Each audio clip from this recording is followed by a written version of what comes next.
All right, everybody. We are here this evening in Manor, Texas, getting ready for this by-district playoff game. San Saba Armadillos versus the Rosebud-Lott Cougars. Got a nice little spot up in a press box today. That's kind of convenient. I know everyone should know this by now if you follow me on Facebook, but audio only today due to just media rights issues. We'll see if I manage to leave it at that all evening or if I I will probably expound upon that at some point. But yeah, kind of is what it is. But glad that we're able to give y'all an option. I know that there is a video stream available on a subscription service. I know not everybody can do that or wants to do that. I don't like it just because I think it encourages the way things are being done to go pay for that subscription. So if you're not doing that and you're with us tonight, I'm happy you are. We're going to be as descriptive as possible. Right. I know that we can get away with some dead air when you got a video to look at. When you don't, it's just us. So we'll try and stay with you and just keep giving you information as we have it.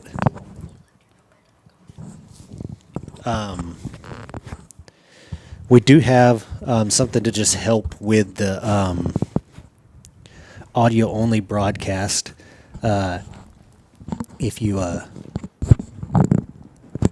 If you've noticed, I have a link to it on a couple of posts on my Facebook. I also, if you're on the website, sansabaradio.com, right above the video player is a button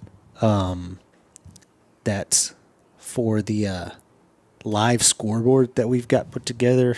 Got Aaron running that today. It's pretty cool. I actually even paid a little bit to get it kind of customized with the teams and colors and everything, and so it looks pretty neat. If you can, pull that up and kind of in tandem with listening to the game, that's as good as you're going to get without the video feed. So we'll try and make sure that that is up and running all game long and as up to date as we're able to get it. I've also got a camera going. I can't give you a live feed. I'm going to try and stay on top of things and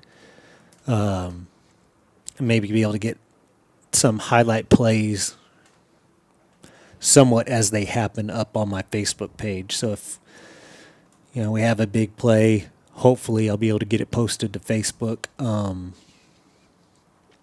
sometime relatively soon after it happens. And that's another way for us to kind of let you be a little more immersed in the game. Hope there's a whole bunch of them. I do too. I saw something interesting. I didn't really know this. Max Preps, which is one of the high school sports websites that keeps track of stats and standings and all kinds of stuff all over the country. Their kind of computer does a bunch of rankings based off of wins, losses, strength of record, all that kind of stuff.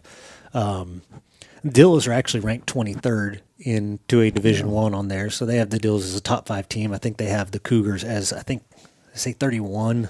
I think it's 31 or 33, somewhere in the low 30s. I think we're deserving of that. I think that so. High of a ranking. I feel like we have a really a good team, and of course coming off that tough loss last week, but yeah, that one, if you're not careful, that one can leave a sour taste in your mouth. But we've talked about it this week some. I thought, and we kind of agreed on this. Our defense, I thought defensively, we played a pretty solid game. We, of course, couldn't get anything going on offense. I agree with that. But, special teams kind of put us in some binds, field position wise. But anyway, our defense has always been solid all season long. And talking a little more about the opponent tonight, the Cougars there, I'll probably get 3/4 of the way through this game and have to apologize for being wrong, but I don't think I will. They do have some explosive players, but they do seem to be a little weak up front. Right. Got a little bit of size, but they're good size kids. They don't execute real well up front, and I know we've said the same thing about the Dills at times this year, but I do think that that's going to give us, because for them it's offensively and defensively, just that front is not their strength. I think our physicality will and so take over tonight at some point. As such, I do think that we'll have a chance to break our guys loose and go score some points. And if our defense can, play like they did last week, just play. I think today's probably the entire game is just going to be about the explosive play. Yeah. Who can get more, who gives up the least. Yeah.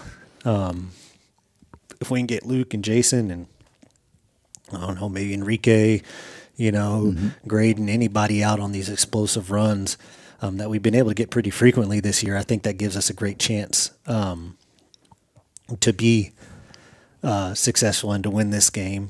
And on the other hand, if they're able to break their athletes loose regularly, then, thing is you don't want to put a lot of pressure on our offense to score a lot of points. We're capable of it, but you don't want it to be a pressure situation. You want that just to kind of be able to happen naturally with running the ball and just having a lot of success doing that, Yeah, and, I think our defense will be fine. You worry about giving up an early big play and start to kind of doubt yourself. Yes. They're especially probably going last week. I think that was a little bit of a confidence. Yeah. And they're probably going to get a play here and there. It's just they're pretty explosive, but they are.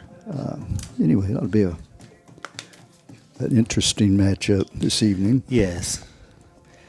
I am doing something over here. I'm trying to get Facebook logged in on this other phone, so I'll be able to upload highlights. If I don't log in, then nothing's happening. So I'm going to try and do that. So if I'm a little bit quiet for a second, that's what I'm doing. That's one thing I kind of forgot to do. I did look up some of their stats, Coach, while you're fiddling over there. Their quarterback, don't ask me to pronounce his name, but he does have 1,400 yards passing this year. He also has 700 yards rushing. He's their second leading rusher. So and on film he does pop a little bit on film. He's pretty quick. Got a good arm. And then they have a running back that's a sophomore as their leading rusher. He's rushed for over 1,000 yards, 1,049. That gives me a great opportunity. Hang on, Coach. I'm gonna bring up my. So, as most of y'all have noticed, I've been into making these little graphics, right? I probably spend way too much time on them. It's an addiction. But I think this is the coolest one I've done, so I'm going to throw it up here. All right, so got kind of our two-headed monster for a rushing attack this year. Yes. We have 2,000-yard rushers at Jason Everett, just over it. And then Luke with 1,500 yards rushing, I think 31 rushing touchdowns between them. So as they go, the offense goes. That's special to have two rushers over 1,000 yards, and absolutely, that's they tremendous. have had a good season. So, and of course that speaks to your offensive line and your receivers downfield blocking. We don't throw that much, but they're always down there blocking when we do break that first and second level. So, hang on, wrong password apparently. Still working on this. Well, while you're doing that, they're. By the way, just a second. Don't look too closely at that graphic either. There are a couple of little just. If y'all aren't aware, I'm not some graphic design whiz. AI helps me a lot. Oh, the other thing I needed to mention with this graphic is the photo credits on that go to Katie Lackey over at 1916 Athletics. Go give her a follow on Facebook. Find that QR code on her page. Send her a tip if you appreciate all the photography she does on all our kids, and she drives all over the place. She does a great job. I already saw her down on the sideline. She's out on the field right now. Yeah, she's right there. So, I I'm glad that I didn't forget that. I thought about that on the way here several times. I was like, I got to do that when I pull up that graphic, and I almost forgot anyway. So, huge thanks to Katie there. She does a great job. She's gotten me some great pictures of my own kids. I know all y'all who got kiddos out there doing anything, she's probably gotten some of yours as well. And if you don't follow her on Facebook, you might not have seen those. So Yeah. go give her a follow. Throw some tips her way there on her Cash App or Venmo or whatever it is she has posted. I can't remember which one it is. She's got a QR code for that.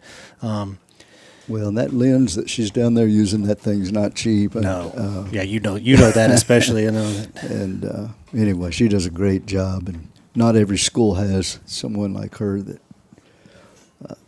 gets all of our kids' photos. You know, all the San Saba kids, probably really from middle school on up. So. Mm-hmm.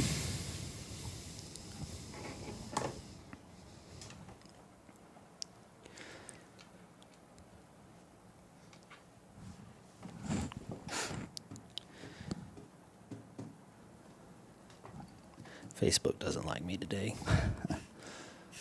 It's not going particularly swimmingly at the moment.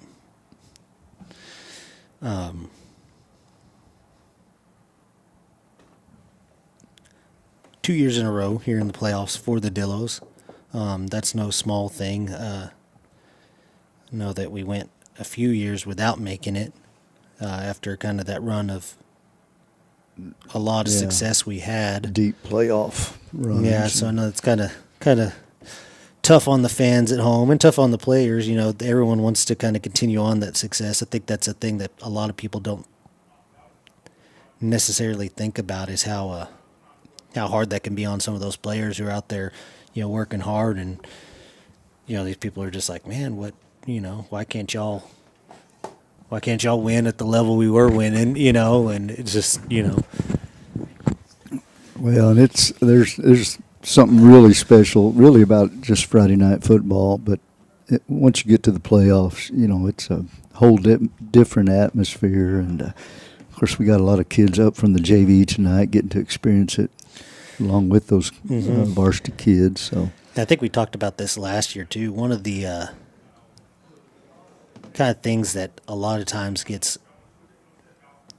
neglected if you don't really think about it, which most people don't just even give it a second thought, is you hear it in college. You hear them talk about making a bowl game is important because of the bowl practices that you get. yes, And it's the same thing in high school football, too.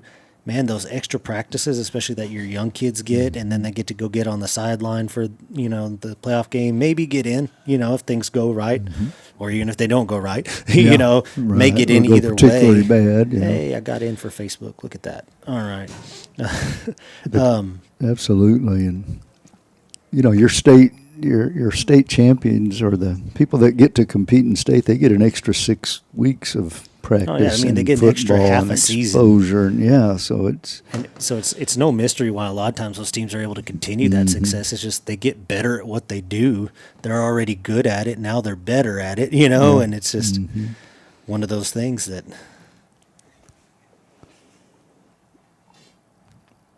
absolutely. All right. Fix it to get my Facebook logged in. I'll be really happy then. Be done with this. It's distracting.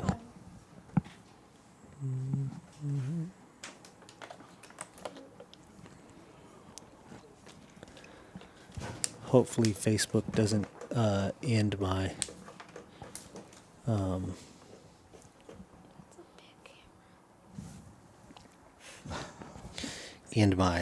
stream prematurely like it did last week. I still don't know what happened there. Throw up this graphic too. Our playoff sponsors here. Of course, Texar being our diamond sponsor.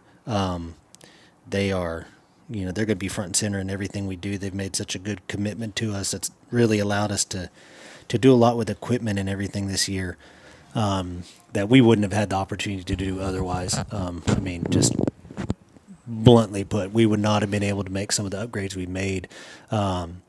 So, man, eternally grateful to them, but also had Blossman Exterminating and A&B Landscape jump on as playoff sponsors as well. Help us cover a little bit of our playoff related expenses and everything. And so grateful to them too. They, you know, willing to kind of join in late and support these kids, and fired up about that as well. We're ticking down on the clock here, so I'm going to go ahead and play this is the one video we're going to get tonight. I don't know if I'm supposed to do it, but I'm going to do it anyway. We're going to play our ad video. It's pretty cool. And when that's done, we'll be back with you and be just about ready to start this game.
Diamond sponsor this year is Texair. Give them a call for all of your heating, air conditioning, and electrical needs. Located in Lampasas, Texair technicians work diligently to get the job done and leave your house with a 100% working unit.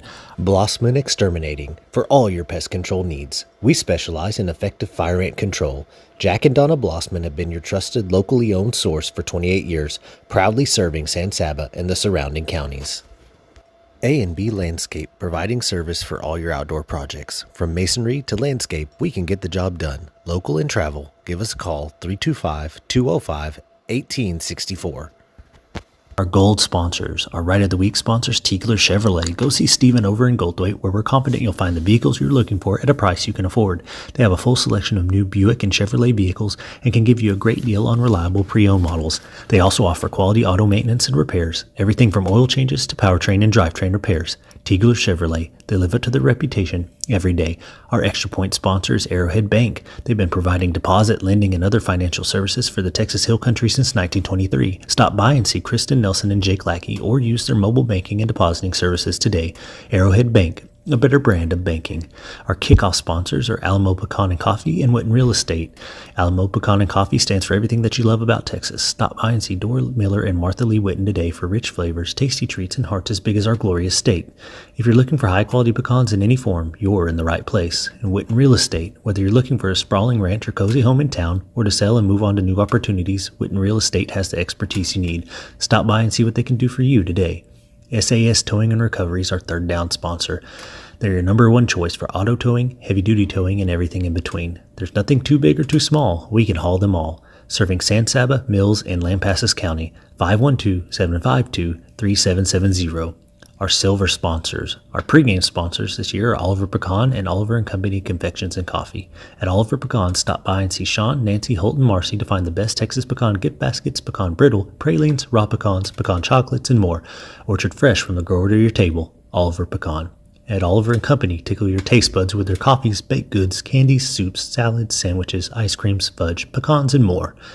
Our first quarter sponsor, Casa del Charro. Craving good Mexican food and friendly service right here in San Saba? Casa del Charro Mexican Grill and Bar opens Monday to Saturday from 6 a.m. to 10 p.m. and Sunday from 7 a.m. to 9 p.m. Find them at 1608 West Wallace Street, where you'll always get the best food and the best service for the best customers. Our second quarter sponsor, San Saba Realty. They've been helping folks find their place in the hill country of Central Texas since 1988. Whether you're looking for a home or a ranch, call the professionals at San Saba Realty. They're available anytime to assist you in your search. San Saba Realty proudly supports the San Saba Armadillos. Get online to sansabarealty.com or call 325-372-5082. Our halftime sponsor, Everett's Furniture and Emporium. Visit Brad and Misty Everett for a variety of appliances, furniture, home decor, flooring, washers, dryers, and more. They carry major brands and offer free local delivery. Everett's Furniture and Emporium. Why go out of town? Napoli's Italian Grill is our third quarter sponsor. They're located at 210 East Commerce Street in San Saba, specializing in both Italian and American cuisine. Enjoy a great New York-style pizza or Texas-sized burger, along with wings, salads, pastas, subs, and more. Order online at www.napolisgrill.com. Open Monday through Friday, 11 a.m. to 7 p.m. Chase Pecan, our fourth quarter sponsor. At Chase Pecan, we're all about exceptional service and unbeatable quality. Our passion for pecans drives us to deliver top-notch products with the highest standards in safety and innovation. With a global reach and shipments to over 30 countries, we're proud to offer pecan goodness you can trust for your family. Print Shop is our post-game and apparel sponsor. Looking to bring your ideas to life? At Print Shop in San Saba, custom signs, embroidery, and creative projects are just the start. Print Shop, where printing is only the beginning. And our bronze sponsors this year, Ace Disposal. Whether you need a dumpster, trash pickup, or recycling services, Alec and Gwen Newby and their team have you covered. Keeping our communities clean since 1980. Pecan Valley Hardware, family owned and operated for over 25 years. Plumbing, electrical, outdoor power equipment, cement, metal, and more. Go see Jaron and the guys, open Monday through Friday, 8 a.m. to 5:30 p.m. and Saturdays, 8 a.m. to 3 p.m. R&R Fuel Stop. Stop by and see Britton and Kenda Edmondson to fill up with gasoline, diesel, or dyed-diesel, or save time and they'll bring the fuel to you. Michael Nelson at Nelson Auto Works, your one-stop shop for tires, brakes, and quick lube. Quality brands, expert installation, and alignment for a smooth, safe ride. From pads to rotors, we'll keep your stopping power strong. Fast, friendly oil changes that will keep your engine running at its best. Call today or stop by Nelson Auto Works, where your car gets the care it deserves. San Saba Animal Hospital. Go see Dr. Key and Dr. Nelms for excellent veterinary care for your animals of any size. They offer general and emergency services. They're located on North Highway 16 and are open on Saturdays and always on call. Blaylock Funeral Home, dedicated to making a difficult time easier. Their goal is to help you plan a service for your loved one that is both meaningful to your family and in keeping with your loved one's wishes. Isham Electric. Stuart Isham and his crew have been serving the community of San Saba and the surrounding areas for many years. Give them a call for all of your AC, heating, and electrical needs. City National Bank. Stop by and see Sam and Lee Murray for all of your banking needs. Big enough to serve, small enough to care. Spiral Horn Coffee. Mark Haley and his crew make an amazing cup of specialty coffee that you can try for yourself at Oliver & Company right here in town. They strive to find new and interesting coffees from around the world and bring them to you at a fair and reasonable price. Give them a try today. Texas Telecommunications. At CTTC, we take pride in being your local fiber internet provider. From multi-gig fiber internet to sitting next to you at the game, we treat you like neighbors because we are neighbors. Since 1951, CTTC Jobs have been supporting local families, scholarships for students, and community programs, and we will continue to build connections for generations to come. 24 hours a day, 7 days a week. We're always ready to serve our community by people who live and work right here at home. CTTC, for locals, by locals. San Saba Produce. Go see Cade McBee for a full line of wildlife, equine, livestock, pet, agricultural, and lawn and garden products. They carry Purina feed and essential show feeds and supplements. Commercial National Bank. Give them a call for all of your residential, agricultural, and commercial loan needs. They offer online banking, mobile deposits, instant debit cards, and more. Bank for a better tomorrow. Hamrick's Automotive Center. Since 1976, they've provided the San Saba area with 5-star auto repair. Their goal is to offer top-notch auto repair services at affordable prices. Stop by today or give them a call to schedule an appointment. Harry's Boots. Located in downtown San Saba, they offer one of the largest selections of boots in western and central Texas. With a great selection of women and children's wear, you're sure to find something that everyone in your family will love. Jordan Cattle Auction. They have traditional weekly sales on Mondays in Mason and Thursdays in San Saba and a variety of special sales throughout the year. Find out more at jordancattle.com. Fancy Flowers. Go see Kay and Courtney at Fancy Flowers for all of your fresh flower and houseplant needs. Go Dillos. J Squared Structures, your trusted partner for all your metal construction needs. We take pride in every project, big or small. From gates and entrances to metal buildings and custom barndominiums, we turn your vision into reality with dependable quality and structures that last. Capital Farm Credit. Agriculture, it's the backbone of what makes our world go round. For more than a century, Capital Farm Credit has been providing agricultural financing to Texans. Our mission goes beyond making loans. We put agriculture first. We're your partner, we're your trusted advisor, we're your friend. Because together, we're better. Wise Meat Market, a family-run business bringing San Saba and surrounding counties a variety of fresh, quality cut meats. Whether gathering with friends, feeding your family, or raising money for a community event, we've got you covered. Vega Trucking. Call Jesse and Jesus Vega for a great selection of rock for all of your needs. They also haul hay, firewood, and more all over the state of Texas. Landon's Mobile Mechanic Service. We bring reliable repair to your doorstep in San Saba County and surrounding areas. From small engine fixes to comprehensive tractor, truck, and car repairs. If it has an engine, we can fix it. Call at 325-305-5037. And Quality Def Solutions. Need diesel exhaust fluid or engine fluids fast? Call Quality Def Solutions. From one jug to a whole truckload, we deliver DEF, coolants, oils, and more straight to your business anywhere in Texas. Quality products, quick service. That's Quality Def Solutions.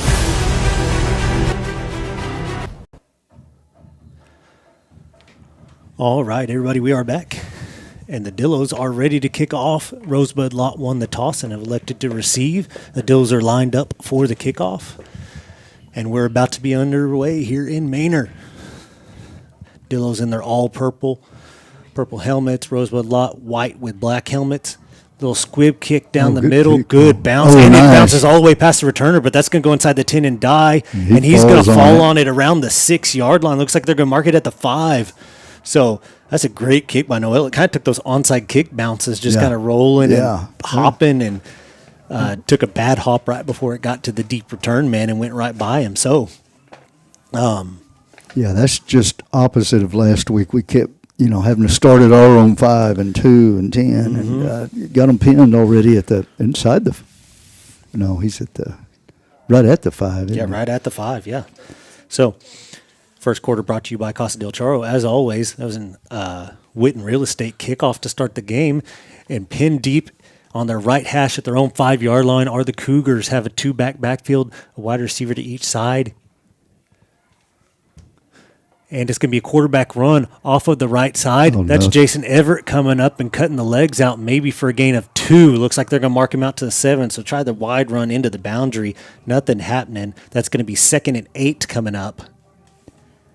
2nd and 8 coming up on that right hash still. Coach, Pierce, Colton Pierce is back tonight, from that collarbone injury. He's wearing number 32, but he is starting at defensive end. So, and that is something to mention. Our 2 defensive ends went down with injury last week. They are still out. We do have Pierce back, so he's playing one of those defensive ends. Jack Stewartson coming in at the other spot. Twins to the right, single receiver left, 1 back in the backfield. Jet sweep. And it's going to be a jet sweep going off the left side. Nice and again, that's Jason Everett on the legs. And who was up high on that? Maybe Pierce? I think it Pierce. And Lebo in on the tackle too. I think Juan Patino as well. So that's no gain on the play. 3rd and 8 coming up. Yeah, big 3rd down. We can make them punt right here. We'll start off probably on their side of the field. We did notice in pregame their punter does kick a good ball. SAS towing and recovery, 3rd down coming up here. So good job by the Dillo defense. They're trying to attack that edge and use their speed, but I mean, there's been nothing there on either of those plays. No. Trips to the left here, single receiver to the right, running back to the left with the quarterback in the backfield. Here's the snap, drops back to pass, looking towards the single receiver side, and that's going to be overthrown. Late. It's tangled up between the corner, Cash Bryant, and the receiver, and he's going to call pass interference. That's incidental contact. That's they just kind of got their feet. Cash went down, and the receiver was wide open, but so that's going to be a first down for the Cougars. That's tough. That's going to be all the way out to the 22-yard line now. Wow, that's a tough call. I mean, that is because that's just a Hail Mary ball. He's just throwing a go route to someone who was covered. Yeah, he was covered. Like I said, when Cash turned, they both got their feet tangled up, and Cash went down, and the flag came kind of late, too. That always a little discouraging, but anyway.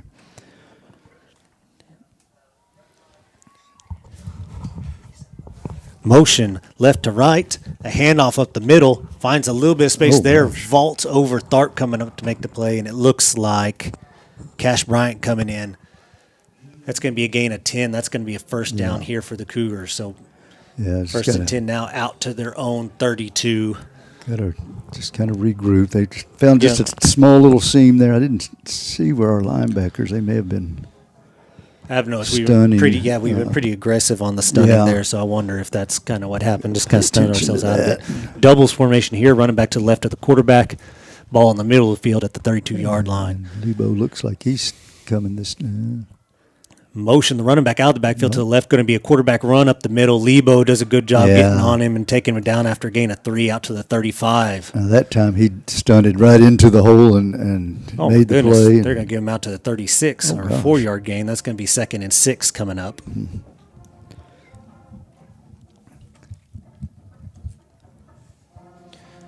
I don't know about that one either, but hey, that's a minor thing.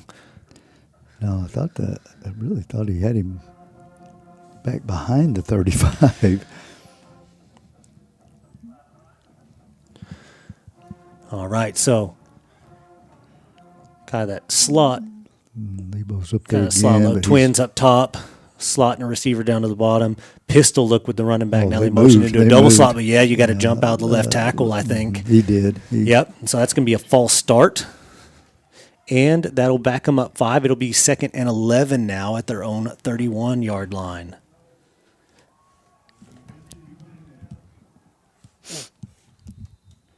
Yeah, your defensive tackles starting the season, Adam Matthews, number 74, and Clayton Metter, number 45. Which has kind of been what they've gone Yeah. with the last few games Kind here. of one Kind big of settled and into that. one quick. So All right, so kind of same formation to start here. Got that up back in the backfield. Twins to the left, single receiver to the right. Pistol look with the running back, going to motion in. so they're Kind of that double slot look. bringing one. They're off going to the hand it off edge. up the middle. That's And Clayton he Pierce in the makes backfield. Juan Patino Yeah. and Graydon Lebo. No gain on the play, 3rd and 11. Yeah, Pierce one really was- disrupted that one. He did, didn't and- make the tackle, but he made him stop dead in the backfield. Yes, and then Juan was coming off the edge that time Mm-hmm. and finished him off. So good play by the Dillos. Good start here by the Dillo defense. I mean, just Yeah. that one penalty, which was a tough call regardless. Yeah, they just got to make them punt right here. And Okay, so Twins right, kind of that slot Twins up into the left, and the Dillos are going to burn a timeout here. It'll be their first of the half. 7:55 to go in this first quarter. Brought to you by Casa del Charo. Score still 0-0, and again we've got that live scoreboard going. That'll keep you up to date on all that stuff. yeah, and I bet they bring some pressure right here. I don't know. Didn't see where they were. What made them call that timeout? But I bet you they're fixing to bring some pressure.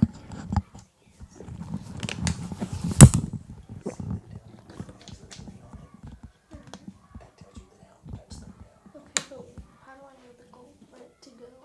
Okay, so it's normally 10 yards, right? So he's about a yard behind it, so it's 11. It's how far he is to get to the last stick. All right, sorry, I gave you some dead air having to explain some down and distance stuff to our scoreboard operator here. Help her out. So it's coming out that same formation, Twins right, slot Twins up top to the left, running back to the right of the quarterback in the gun. Yeah, they've got. It's going to be a snap rolling to his right. Looking to find a receiver. He's going to pull it down and run. Oh, no. And he's no, going to get the no. first. He's still going. Juan Patino going to make the tackle right at midfield. Jason Everett had a shot at him and just couldn't bring him down. They're going to take it out to the 49-yard line, and that's going to be a 1st and 10 for the Cougars on a 3rd and 11 conversion. The ball will be on the right hash.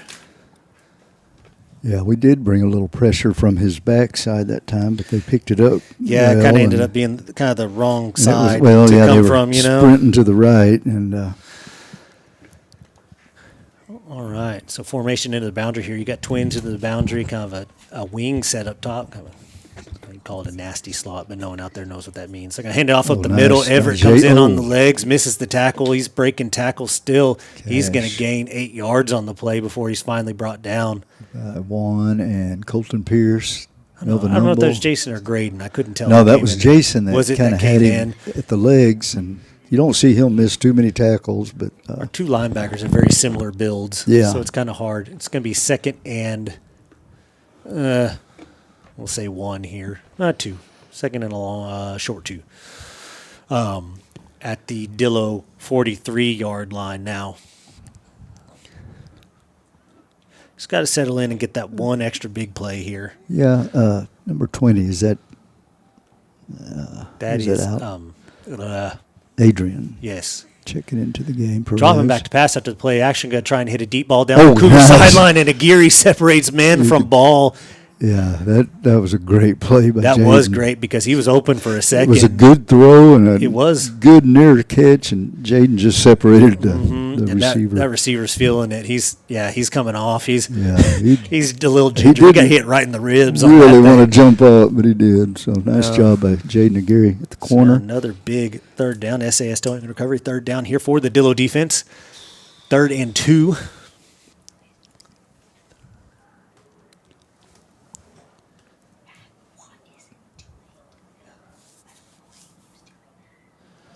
Our clock's a little off. 6:22 on the clock here. Twins left with a slot to the left, like tight we're end to the bringing right. the- Going to hand off up the middle. Jack gosh. Stewartson's going to get a hand on him, but unable to bring him down, and he's going Yeah. to go all the way down inside the 35 to the 34-yard line for another Cougar third down conversion. Yeah, Adam Matthews eventually turning back and tackling him from behind, but Yeah, Cougars 3 for 3 now on their third downs to start this game. One by penalty. Yeah, that two one- conversions. And that one, third and that two. was a tough one. Yeah, Yeah, third that- and two is a tough one. Third and 11, you feel like you got to get that stop there. Yeah, we've got them in two kind of third and long situations, and unfortunately they were able to convert them. All right, so like we're- a double tight. No, not a double tight. It's that tight end to left with a up back. Going to take a step back and throw it deep down Jaden Aguirre's side. Yeah, and the receiver goes up and over and makes the catch down to the 5. Aguirre does Inside eventually the make the 5, tackle, yeah. but that's going to be first and goal at the 3-yard line for the Cougars now. Yeah, Jaden's kind of. I didn't see it if he did or not. Jaden's kind of pleading that he got pushed away from or pushed off on. I And know he had good position on the play. Just I saw him kind of explaining it to Luke and the official, but so bring up first and goal for the Cougars. yep, and they're in a tight set here, kind of the two up backs to the right, single back behind. Quarterback's under center for this one. He's going to snap it and hand it off in the gosh, yeah. backfield. That's That Juan Patino, was yeah, coming up. first. That's going to be a loss of 1 on the play. It's going to be Yes. second and goal from the 4 now. Good job by the Yeah. Dillo defense. See Melvin Humble getting up there. Yeah, both the Clayton outside Metter. backers, Clayton Metter, Glebo, Everett. Ulysses Yeah. Mendoza coming in for Adam Matthews here at that defensive tackle spot.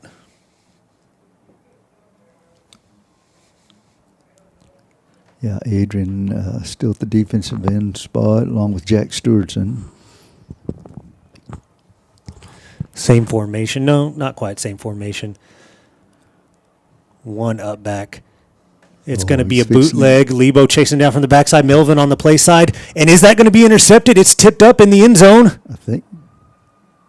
And it's going to be an interception wow. by Luke Tharp in the end zone. Oh, that's huge. Yes. That boy, Luke. Throwing a little bit behind the receiver. You had Humble and Lebo providing the pressure on the quarterback. And thrown behind the receiver, tipped up in the air, and Tharp with a diving interception gets the ball back for the Dillos. 4:26 to go in this first quarter, brought to you by Casa del Charo. Nice job. And the Dillos finally get that one extra big play Yeah. they were looking for that whole Well, drive. Coach, that's huge because even if we talked about this before the game, they have a really good kicker They do, over yes. there, and so they were going to probably get at least 3 points. And anyway, like I say, great job by the defense there, and Luke Oh, yeah. snagged that interception and deny them any points. All right, so Dills take over, split back shotgun look with Luke at quarterback, and he's going to quarterback sweep to the right. He's going to try and get the edge, and he's got a little bit of room out there. He's going to get 4 or 5 on the play. Let's see where they mark it. They mark him at the 24, so that's going to be a gain of 4. Bring up 2nd and 6. 2nd and 6 Yeah, they for the Dillo offense. Enrique in the game. That was he the other back or was he the slot? I didn't notice that one. He went kind of like a jet sweep motion and became the lead blocker. Yeah, it looks like he's back there in the backfield. In that split back look, you got twins to the left, still that split back in the backfield, single wide receiver to the right. Ball's on the right hash, and that's going to be a false start on the Dillos here. Everybody's pointing everywhere, but I think it was our left guard. That looks suspiciously like one of those disconcerting signals plays, though. I wonder if the defense made a noise because Possibly, yeah. Luke never really did anything in the backfield there to indicate that he had given any kind of verbal or indicator or clap or anything. Yeah, they may. It's just interesting. Kind of watch that. I'm trying to watch through the So binoculars. 2nd and 11 now for the offense after the penalty. Keep kind of losing the football. Quarterback fake. He's going to pull it up the middle. And he's going to have nowhere to go. There's too many linemen standing around watching that play. That's going to be no gain on that play. 3rd and 11 coming up from the 19-yard line. SAS towing and recovery, third down opportunity for the Dillo offense now, and you got to get something moving. I know the penalty hurts. Yeah, but we did what we need to do on first down. Yes. Got 4 yards and then lost it on the next down. And sticking with the same formation, flipping the Twins to the right, still that split back shotgun look here for the offense. Here's the snap. A lot of pressure up the middle. Oh. Luke sprinting out to the right. He's going to throw it. And no one downfield. Receiver guy got tangled up with the defender, and nothing happening on that one. That's one of those deals from up here. It's pretty easy. It looked like if you just kind of kept coming this way. Yeah, he did it looked find like a little there was bit of a hole in the alley middle. and- Yeah, he's trying to keep his eyes downfield. Yes, he is. That's a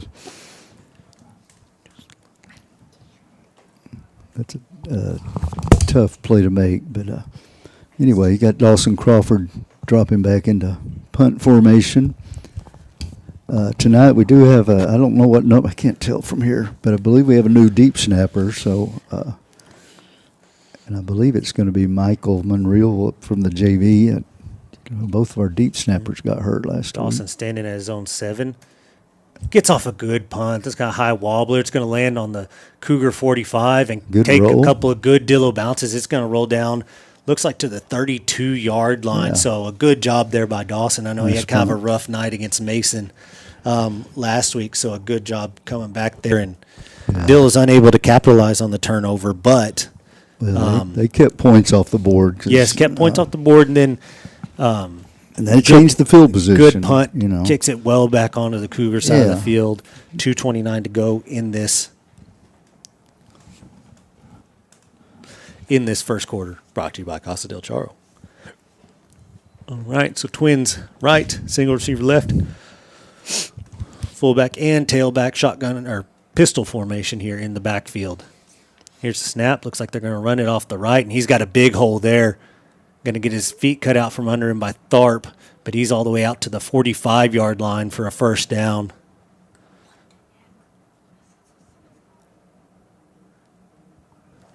Yeah, is that number 6? That's there. So they found a couple on that. of holes there on the inside run a couple of times there. So same formation here. Twins right, fullback, pistol formation. Going to run the same play here. Stewartson does a good job squeezing it, but can't make the play from the linebacker position. Umble chases him down the Dillo sideline, but that's going to be another first down for the Cougars to the Dillo 43-yard line. Ball will be on the right hash with a 1st and 10. Yeah.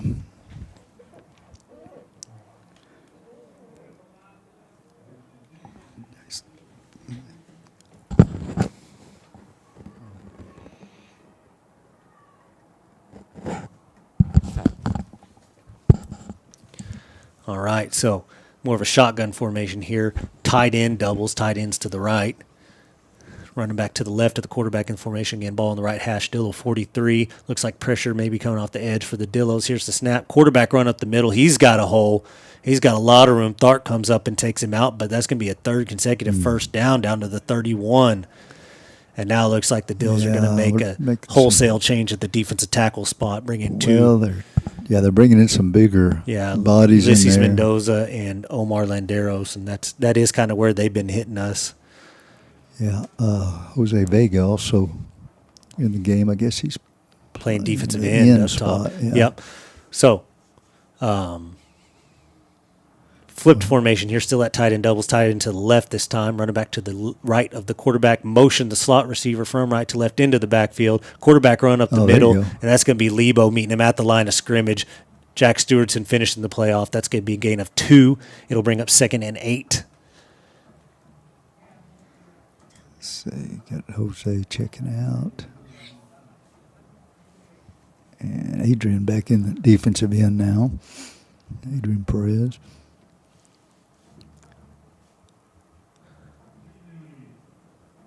Let's see. Looks like they're going to wait till the quarter. And Yeah, it does seem realize that we way. already. Well, they're coming up maybe to the not. line. 5 seconds to go in this quarter. See if they try and get one off. They're not going to get out. They're not going to get lined up in time. And that'll do it for the first quarter. Score is still 0-0. Cougars driving. 2nd and 8 on the Dillo 29. when we come back, I'm going to go ahead and do this. I am contractually obligated to play a promo spot for the UIL. So I'm going to do that now. Make sure I got the sound turned on for it, or it won't matter. Why are interscholastic sports called the last classroom of the day? Because they teach students important life lessons like teamwork, accountability, and perseverance. School sports are so much more than a game. They're about developing the whole person. That's why they're an essential part of every student's education. Encourage your student to participate in the last classroom of the day. Interscholastic sports in Texas. This message presented by the UIL and the Texas High School Athletic Directors Association.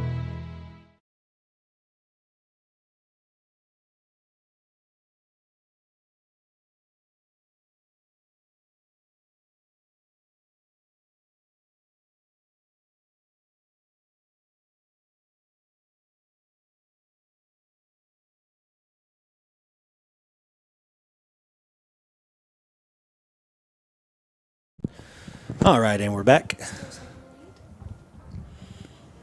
UIL gave me a few choices of messages to play. I like that one the best. The importance of these athletic programs and what they can do for kids and what they can teach them about life. I think that's a good thing to talk about that doesn't always get talked about as much as I think it should. So we're back here, 2nd and 8 here. Ball in the right hash, Dill 29-yard line. True doubles formation here for the offense, running back to the left of the quarterback. Dill's back off of pressure, motion left to right. Here's the snap. And quarterback pull it, run up the middle, and he's met job, 1 yard down the field. Who's on his legs there? I think it was Jason. Yeah, and And Ulysses was Ulysses kind of helped finish it off. But Everett's the one who just hit him right in the thighs and kind of stonewalled him a yard down the field. So it'll be 3rd and 7 now. Yeah, he had pretended like he was going to stunt, backed up, but then he was right back in the hole. So SAS towing and recovery, 3rd down play here for the Dilla defense. Ball's going to stay just inside that right hash on the Dilla 28 now. So kind of the second, 3rd and long we've seen the Dillos force. Yeah, they just... Well, really the 3rd, I guess. All right, again, that true doubles formation, run back to the right of the quarterback in the backfield. Here's the snap. Straight drop back. Oh, Perez with pressure on the quarterback. Made him throw it quick, threw it a little bit behind the receiver, trying to run that little shallow route across the middle. Everett on the coverage, and the ball is dropped on the bad throw, or the late throw, I suppose. Yeah, a little bit behind him, but, catchable ball, and it looks like they're lining 4th up to down. just go for it. Yeah, 4th and 7. Yeah, you figured this And guy they're one of going to those take spots. a timeout, I think, Coach. Looks like. Yeah, they're Rosebud called a timeout. Rosebud-Lott timeout. So both teams have used one timeout so far. 11:08 to go, and this second quarter is brought to you by San Saba Realty. Make sure I get that up there. That was a big play right there because, he had a step on Jason on his crossing route there, and looked like he very well could have got the first down, if not a little bit more. So nice job by Adrian to disrupt that pass just enough. Oh, yeah. Yeah, good job. And that's, if you don't know, Adrian doesn't play defensive end. He's played that outside backer when he's gotten on the field this year on defense. So that's not something that he's worked on a whole lot this year. So that's, that's a good job by him being able to jump in there, fill in. We saw Jose Vega in that spot too. He's been a defensive tackle all year. Again, just with those 2 injuries at that one position, it's just. And I think Pierce is, he's coming back from that collarbone injury, and I think he's only playing offense right now. Yeah, he played a little bit of defense there. Early, I think their idea is not to have him do that. So 4th and 7 here for the Cougars. Ball on the right hash, Dillo 28-yard line. Kind of a slot trips formation up top, single receiver down low. Going to be a half sprint out here to the right. He's going to throw it low, and I think that catch is made. Oh, no, he did. Oh, yeah, down to the 18-yard line. That's going to be a first down. Okay. Lebo on the coverage. When that left his hand, I just thought it was low. Up short. I guess good that catch. Kid went down and got it. It did look like he got it to me. Nice it's catch. close. I just didn't think he even had a chance, but he did. He went down and grabbed that thing. So.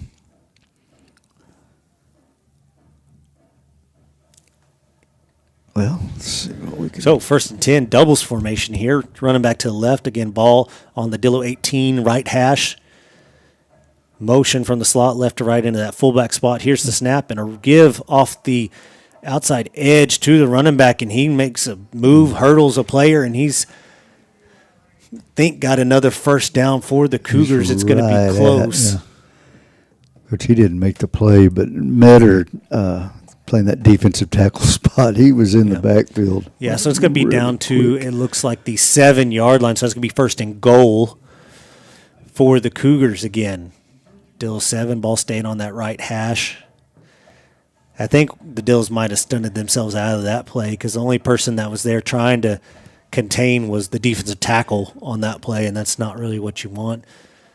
Ooh, kind of a doubles with a fullback here. We're in kind of almost an empty formation, really. And we're going to go motion right to left. It's going to be a quarterback run up the middle. He's going to be taken down at the 5-yard line by, looks like probably both your linebackers. Everett and Lebo, and Matthews, Matthews kind of falling in on it as well. So 2nd and goal now from the 5.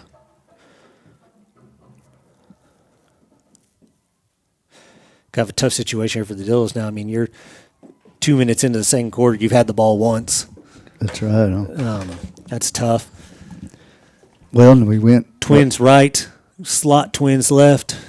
Here's the snap, handoff up the middle, finds a little bit of room, but a good job by, nice. Is that Lebo there on his feet? Yeah. No, that's Stewartson. And then Lebo huh? on the top, finishing it off. It's going to be another gain of 2, 3rd and goal from the 3-yard line now. That was a really good job because it looked like there was a hole there, for a second, yeah.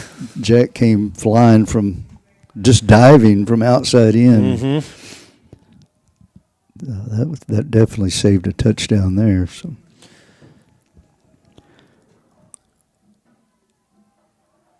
All right. So, Twins right, single receiver left, fullback in the pistol. Here's the snap, handoff up the middle, and taken down by Melvin Umble, I believe. Yes, Is that who that was? No, that was Jason Everett and Melvin Umble. Yeah, both of them. I mistook the 0 for an 11 for a second. Yeah. So no gain, 4th and goal now. On it, but yeah. Everett was the first contact, and then Melvin came and cleaned it up. So another big opportunity here for the Dillo defense. A lot of personnel change here. You wonder if they're kicking a field goal. I don't. They have a really good kicker, but I didn't catch his number earlier. It looks like they're going to go for it, but he's very capable of kicking it. Looks from like here. they've got kind of the tush-push formation almost here. They got a bigger back in the backfield. Here's the snap. Quarterback's going to pull it and go out to the left, and he's going to walk into the end zone for the first score of the game. Cougars are going to put 6 on the board. That was a good play call. Good fake by that quarterback. Just a quarterback, kind of a naked boot, wasn't it? Mm-hmm. I don't think anybody pulled.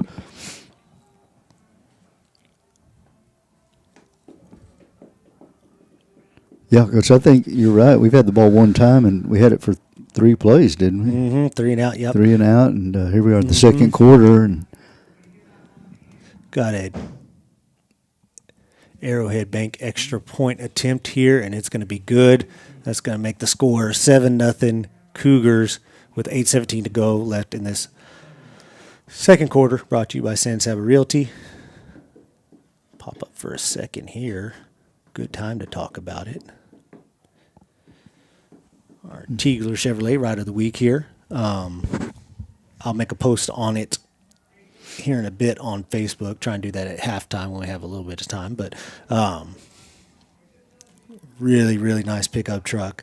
And they always take great care of us. And giving us a ride to come over to these things in style. Stephen Sloan over there in Goldthwaite at Teagler Chevrolet, they treat us right. They take care of everything for us, and it's nice to not have that to think about, having to go and make sure my car is gassed up and all that kind of stuff, and putting the wear and tear on it. Man, it's nice and deliver clean and deliver a clean, gassed up ride and get us where we need to go, and don't ever worry about it breaking down on me or anything. It's just smooth sailing every time. Every vehicle I've seen, they look brand new. Every one of them. I know this one's a 2024. Real low mileage, I think something around 18,000 miles. Like I said, I'll make a post with a lot of the details on it here at some point during the game. But here come the Cougars to kick it off. And it's going to be a little pooch kick into a hole there by the Dillon return team. And Melvin Humble does a good job getting to it. I think it might have gone out of bounds anyway. But Dills are going to take over the good field position at their own 37-yard line. It'll be 1st and 10 there for the Dillos. Yeah, good job. Like I said, I think it was going to go out of bounds, but he made sure it did. And he took kind of a big hit for He did. grabbing Yeah, he it. did. So, Yeah, I kind of paid for it a little bit. He's a tough kid, though. He doesn't mind. Yeah. My quarter sponsor disappeared. Here they are, San Saba Realty. They're back. All right, 8:17 to go in this second quarter. Brought to you by San Saba Realty. Rosebud-Lott with the early lead, 7-0. Dills take over with good field position. Left hash on their own 37-yard line. Coming out in the shotgun formation, kind of a bunch doubles look here. Single back, Jason Everett in the backfield with Luke Tharp, the quarterback. Oh, they jumped. That's free 5. That is a free play. Trying to make a throw, getting hit on the throw, almost got it to Lebo on a drag, but that's going to be a free 5 yards there on the flag. It's going to be first and 5.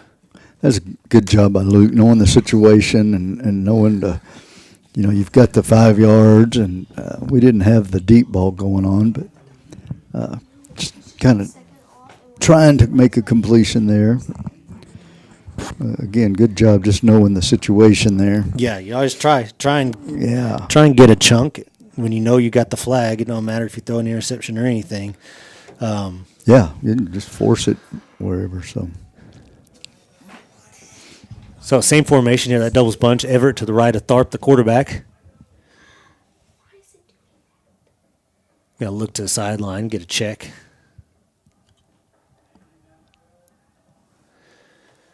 Yeah, so you got. And looks like the Dills are going to call a timeout here. Their second of the half.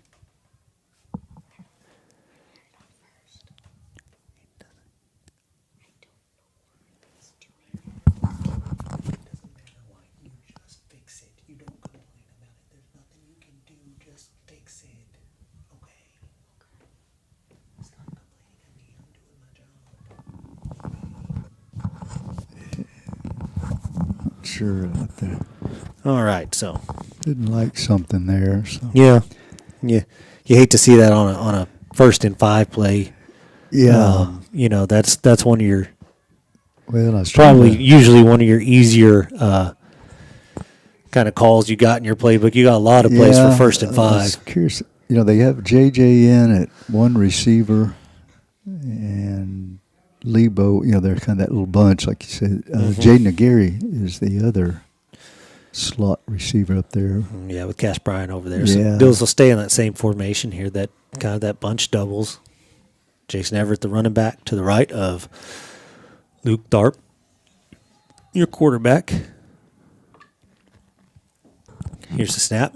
Handoff to Everett going left. Has a little bit of space. Running through the middle, cutting up field, and he's going to be across midfield for an Armadillo first down to the 46 of the Cougars.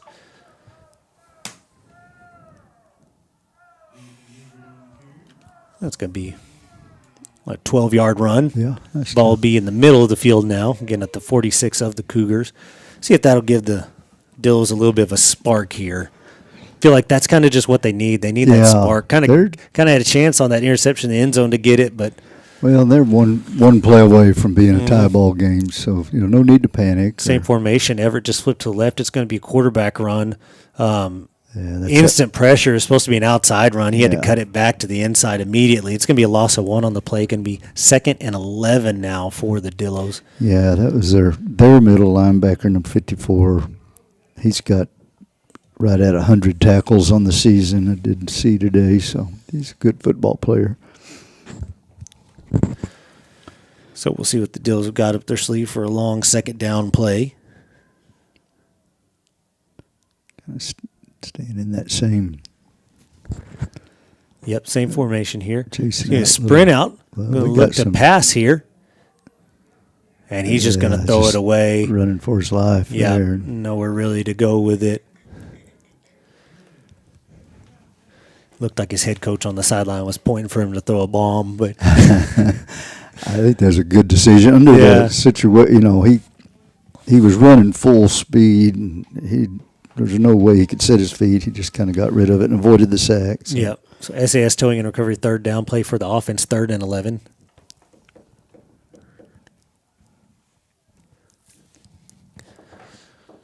See if the deals change with the formation, if they stick with the same one. Looks like they're going to change it up. Kind of got that double slot look. Still going to be a sprint on speed option to the right. Tharp's going to pull it and try and get up the middle, and he's going to get nothing out of that.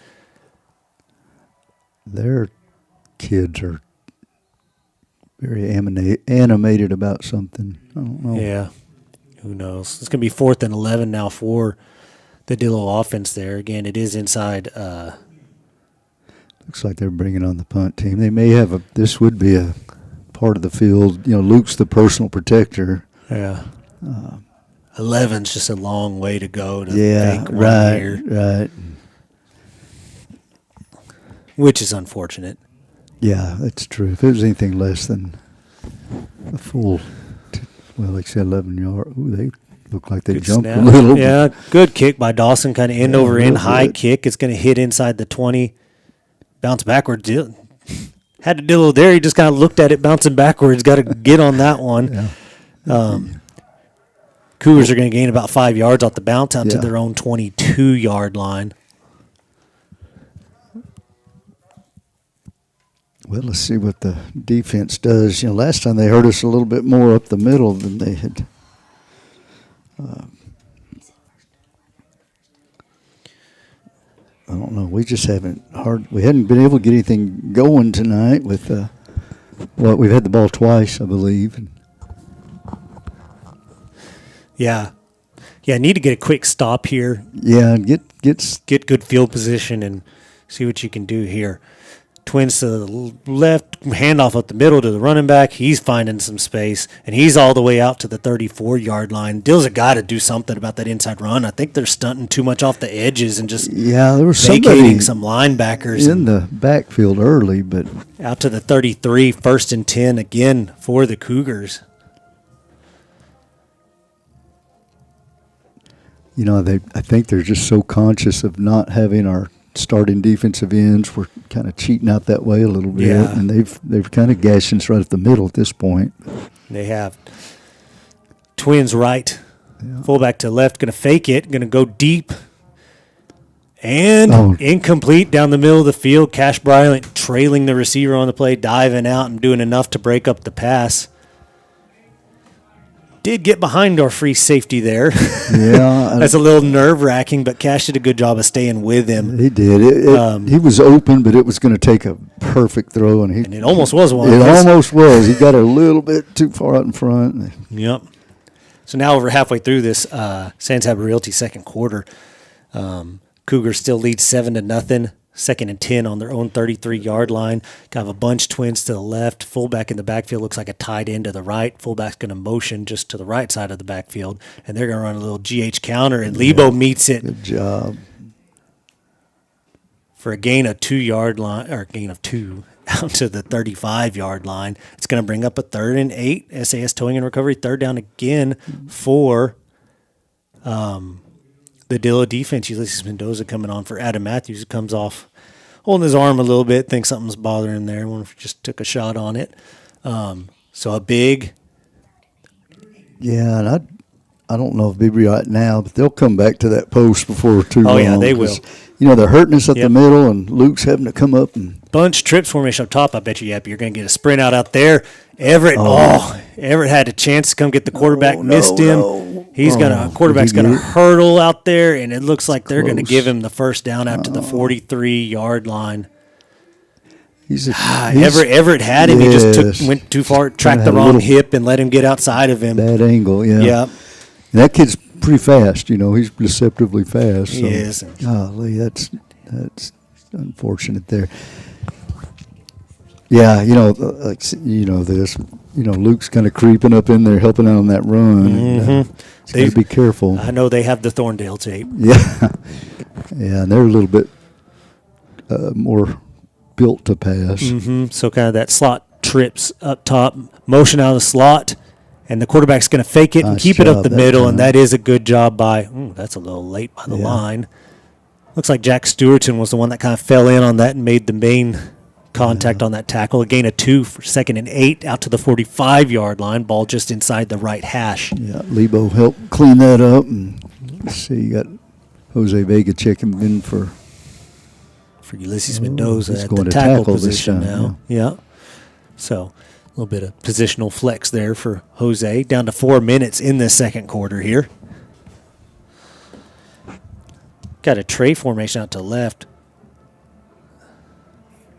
Running back to the right of the quarterback in the shotgun formation. They're going to motion him out into empty. He's going to motion out to the wide receiver spot up to the top of the screen. They're going to snap it. Dropping and throwing it deep. Miscommunication there between the receiver and the quarterback. No one near that ball.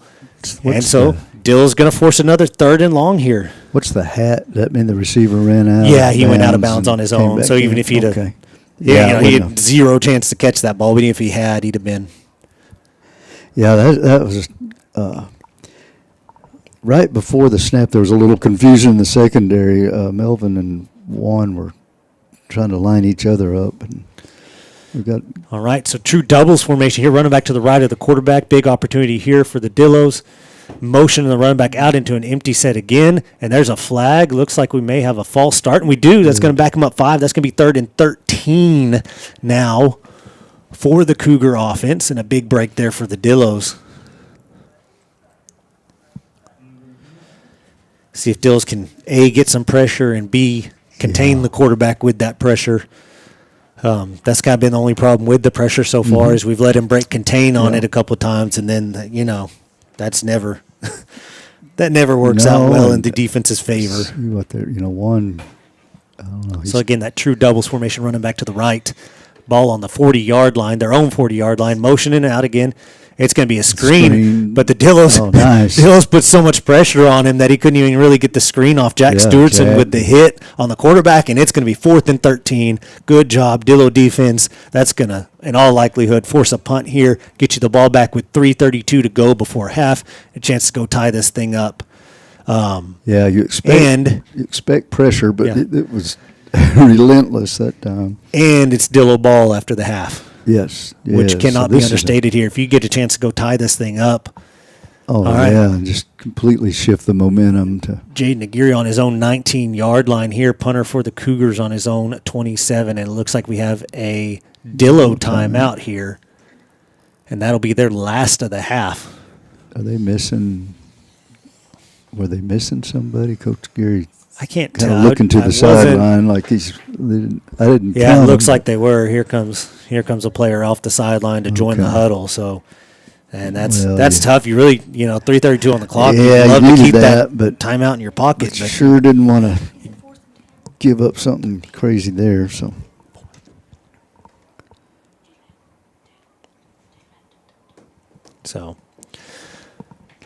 All right, well, Dillos finally get that 3rd down stop they've been looking for all night. And I think, of course, that guy kicks it. In warm-up he was kicking them awful high. Kicks them deep, but he was getting some height. But maybe Jaden have a chance to field this thing and get a little return. He's backing up now to his own 15.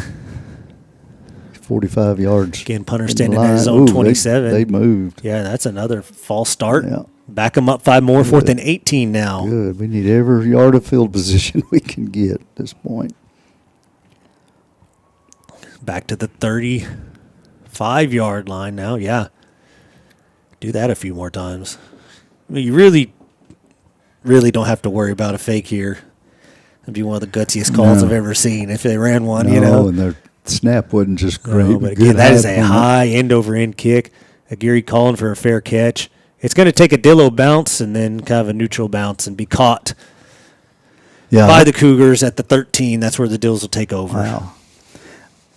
Yeah, I thought when he kicked it, I thought Jaden was lined up really deep and ended up going over his head. So yeah, and he gets so much hang time on it. Yes, He kicks it way up there. Kind of reminds you of we had Joe and Abel back there. They were real good at that. I tell you, Jaden did make a good decision there. He Yeah, was close enough to catch it. He still got a little too close to it for my liking, but he did just kind of clear out. Yeah, those high ones like that. Yeah, I think he misjudged it, and it was. Yeah. I think he was thinking about catching it over his shoulder, and he opted it. Those really high ones are really hard to catch. A little bit of breeze out there. So. If you've ever stood back there trying to catch one. Yeah, and you know. All right. Dill's going with their heavy set, kind of that double slot off to the left. Double tight. Why is the clock running? Yeah, the clock should not be running. I think the officials are trying to get that. I don't know how much it ran down, but It had to have been around 3:22, 23, somewhere around there. but they're trying to get it. Looks like 24. Looks like they're saying 3:24 is what the officials are signaling. We'll see what they throw up there.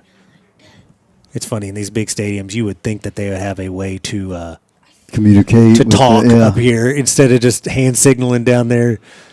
This many fingers. They did the 2, 4.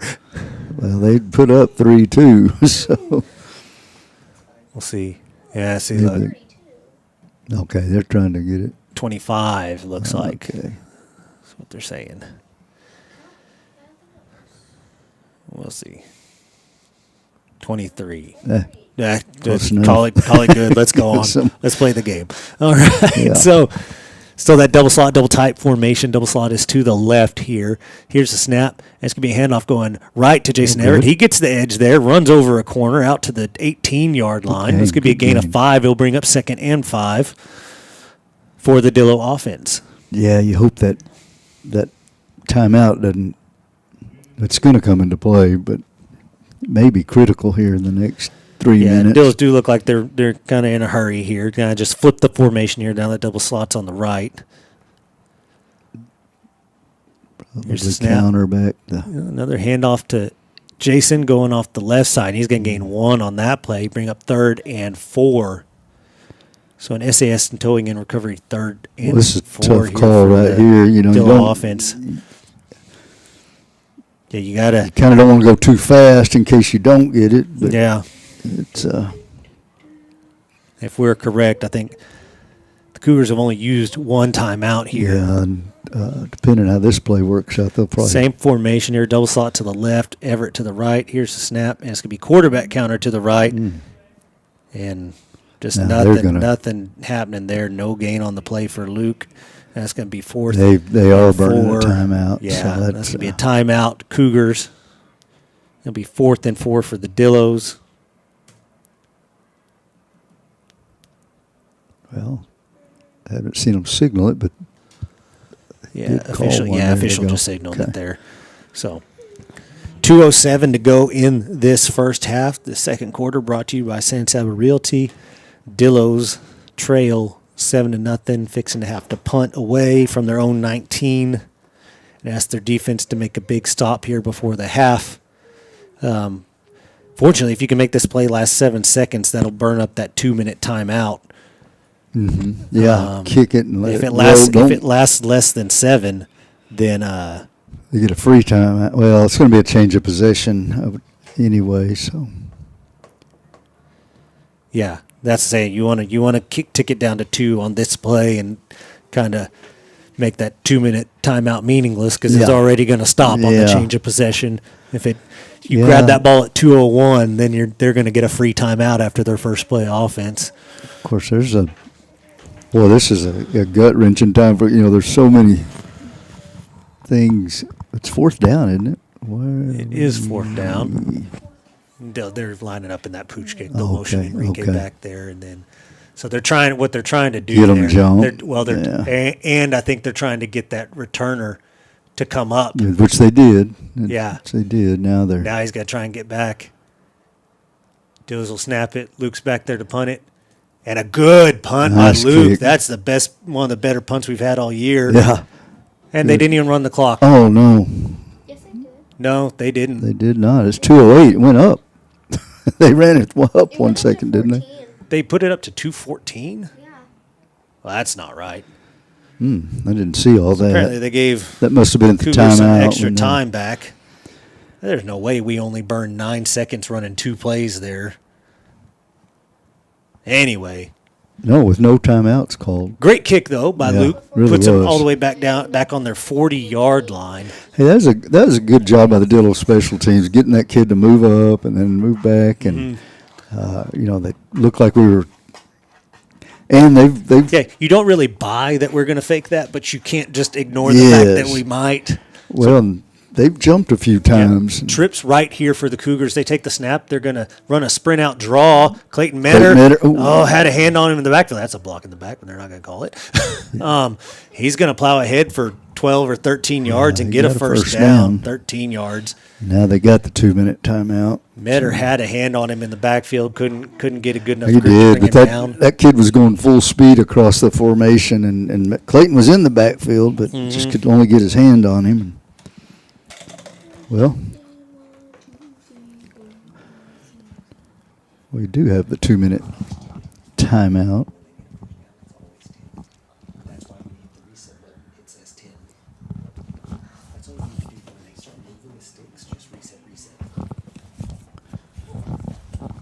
Coach, you got Adam, just noticed over here on the sideline. Came out earlier holding his arm or something. He's in a sling now, so he doesn't appear like he's going to be back anytime soon. I don't know if it's usually not shoulder a good sign there. Yeah, so something to keep an eye on. Yeah. Well, it hadn't gone the way we wanted it to this half, but we sure got to play defense right here, and we do. And I mean, it's 7-0. It's yeah, not, it hadn't gone the way you want, and you're down panic. 7-0. Yeah, so no it's time to panic by not any a big means. deal. But they do have their best receiver split way out down here. They do. Trips 1-on-1. Trips to the right, single receiver to the left, 1-on-1 with Jay Nagiri down here. No, it's Brandon. That's Brandon Gonzalez. Now here's the snap, fake the handoff. Perez trying to provide pressure. Quarterback's going to pull it down and run it. There's nobody in the middle field. He's down to the 30, the 20. Oh, nice. Bart comes up and hits him around the 15. That's where he'll go down. But a huge play there for the Cougar offense will get him 1st and 10 down to the Dillo 15. Yeah, the middle of the field was just completely vacated there.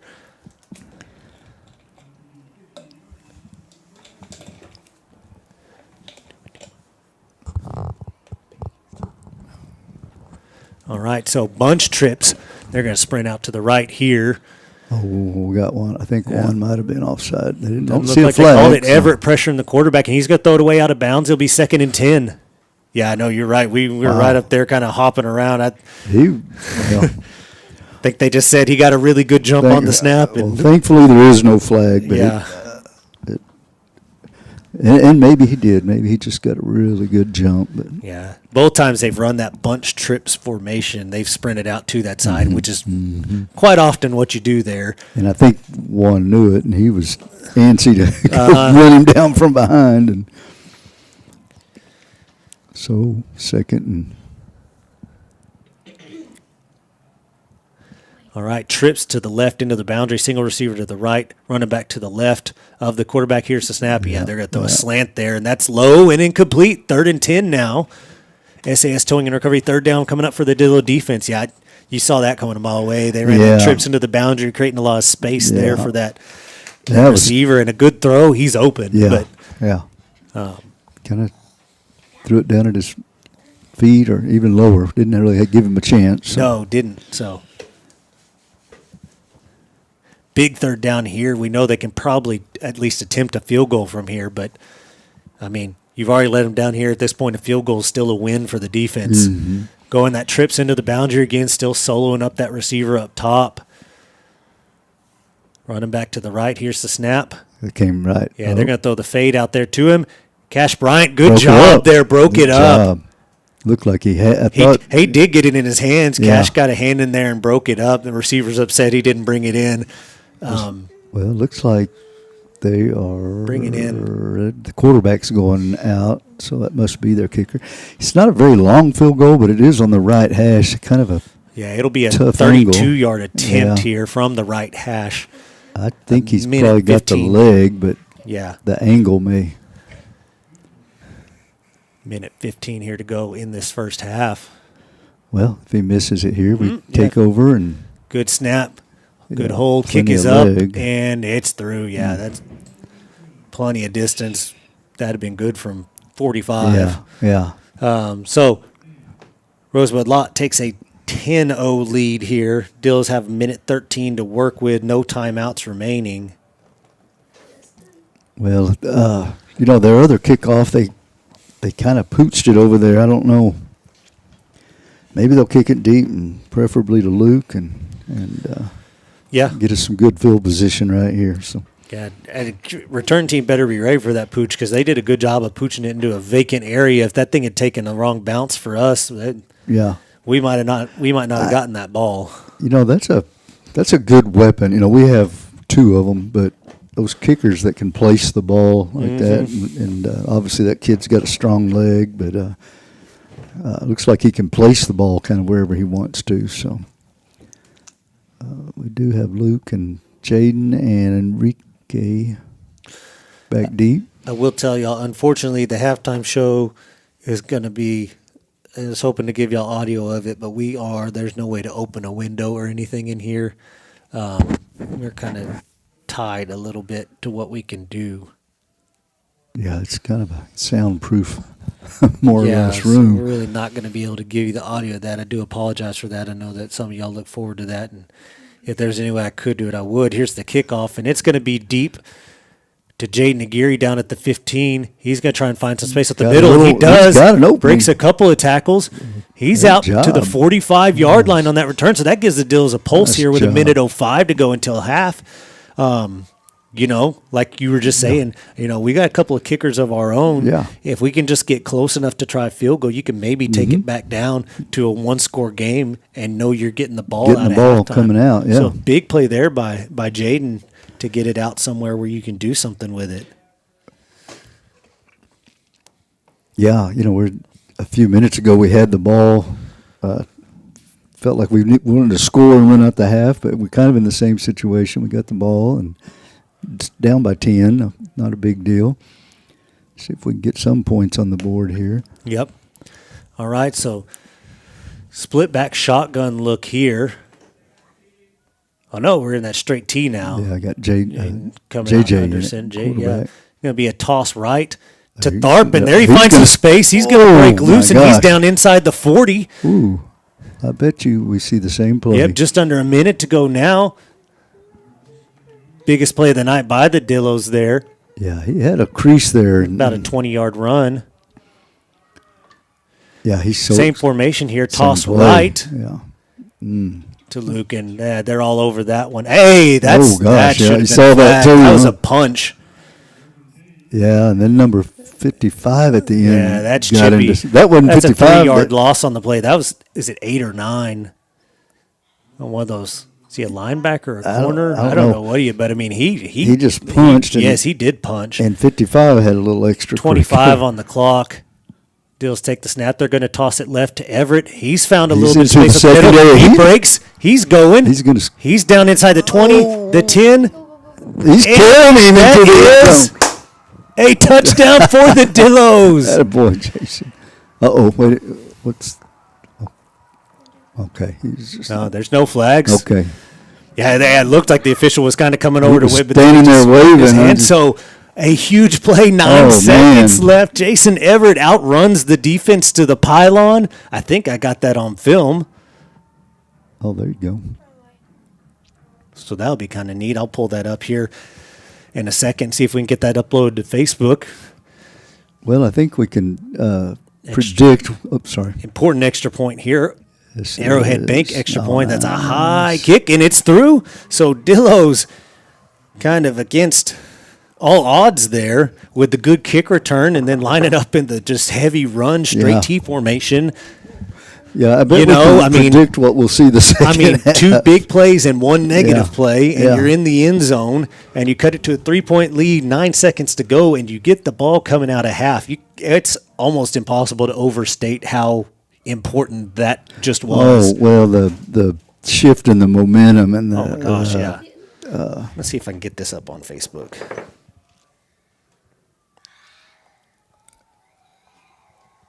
Yeah, I think I think the Dillos would like to just start the third quarter right now.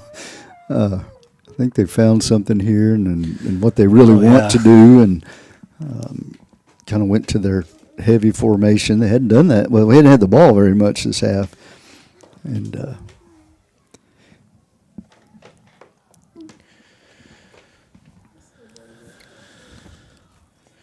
well, let's see what I did get it on camera. Oh, did you? Yeah. Cool. Take it off the reset button.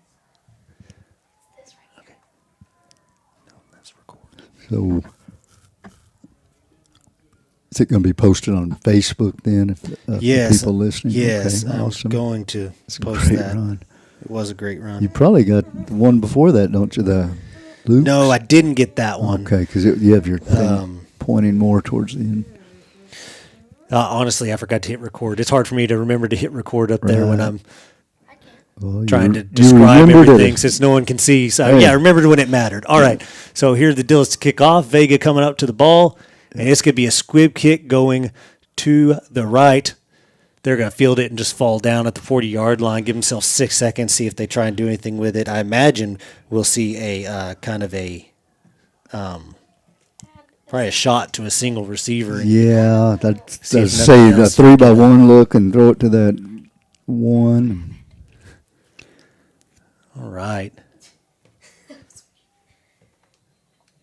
Well, we're going to have, of course, now we got two safeties in the game, and they're way deep. And went to our 3-2 look. Yeah, it looks like they're going that. Trips into the boundary, trying to get that solo receiver. Yeah, Yeah. we've got that two deep safeties now. Yeah, Running back to the right of the quarterback. like Melvin made. No, Yeah, he's they're dropping snapping. into Yeah, coverage, he's but- looking to that single receiver Oh, yeah, the whole he's gonna time. chunk Jaden it up. Aguirre.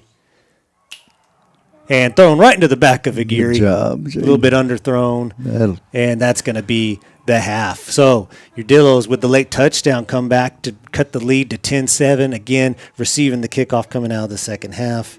Give me just a minute. Let me try and get this uploaded here. well, be you fun. can't.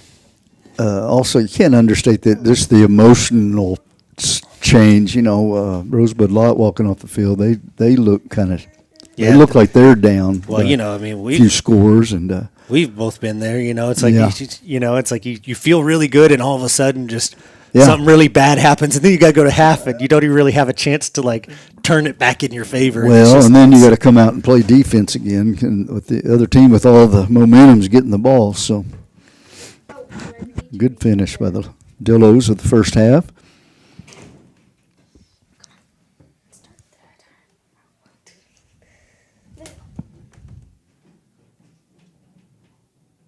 There we go.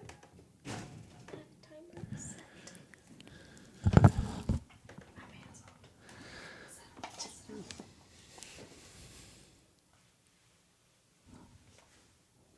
all right. Still getting that. So that video is posting.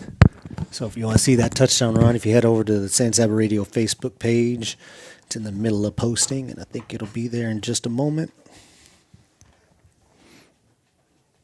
Check on some other scores.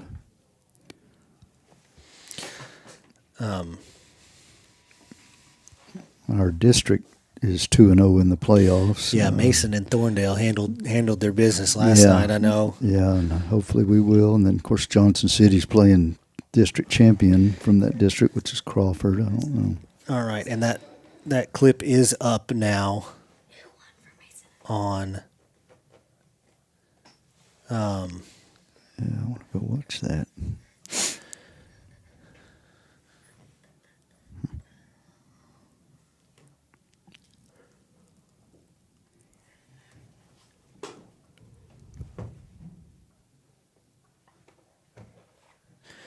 See, I'm trying to find.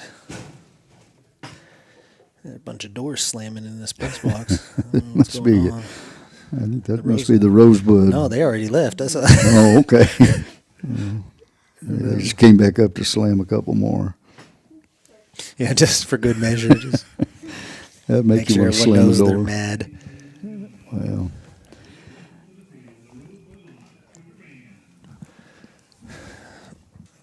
Okay. second. I'm doing things on my phone for a minute.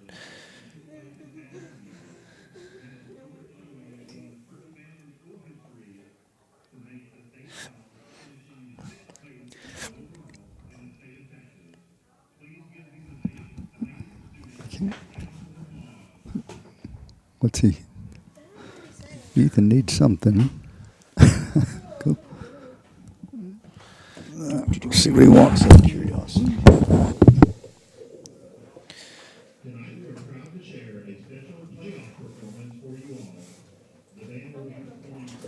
Okay.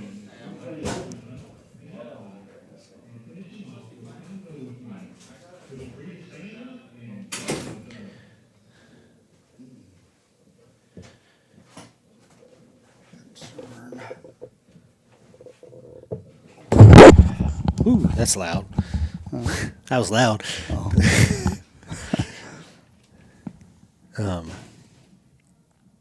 So yeah, I wasn't just like just like I'm sure a lot of fans at the stands. I wasn't feeling very good about the way the game was going either. No, it'd been frustrating. Yeah, just felt it.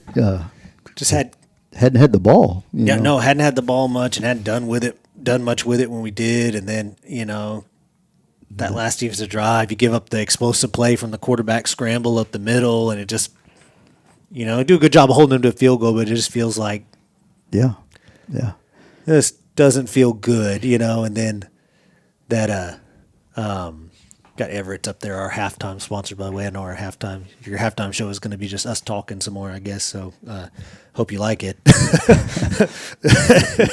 If you don't, I don't know what to tell you. There's nothing else. I guess do something else for the next 24 minutes and then come back. I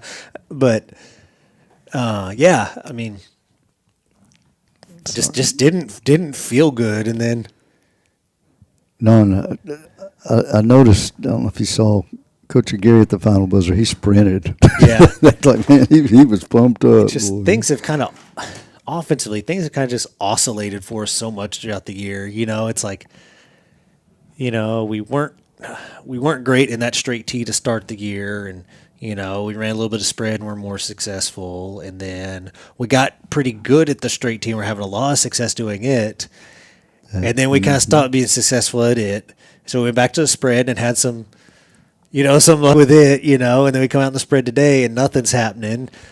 And then you go line up in your straight tee again in that last drive, and all of a sudden 2 big plays and you're in the end zone, and it's like, yeah, you never know what's going to work.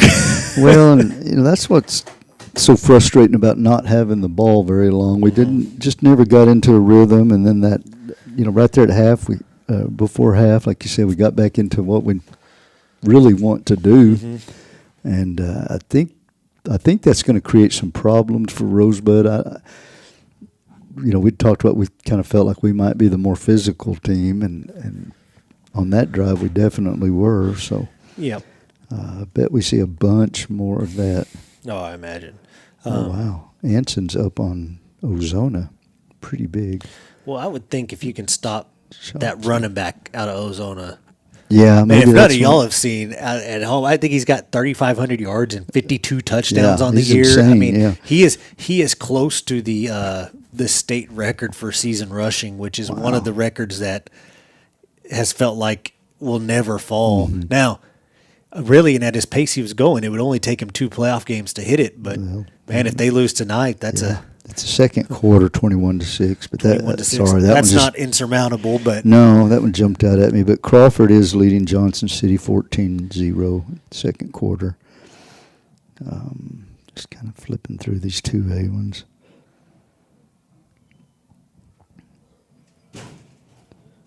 Nothing else. Nothing else really. Refugio 7-3 over Weimar at half. That is interesting. So, for those of you who don't know, if we win tonight, that we play the winner of that game. Yeah, and Refugio is human.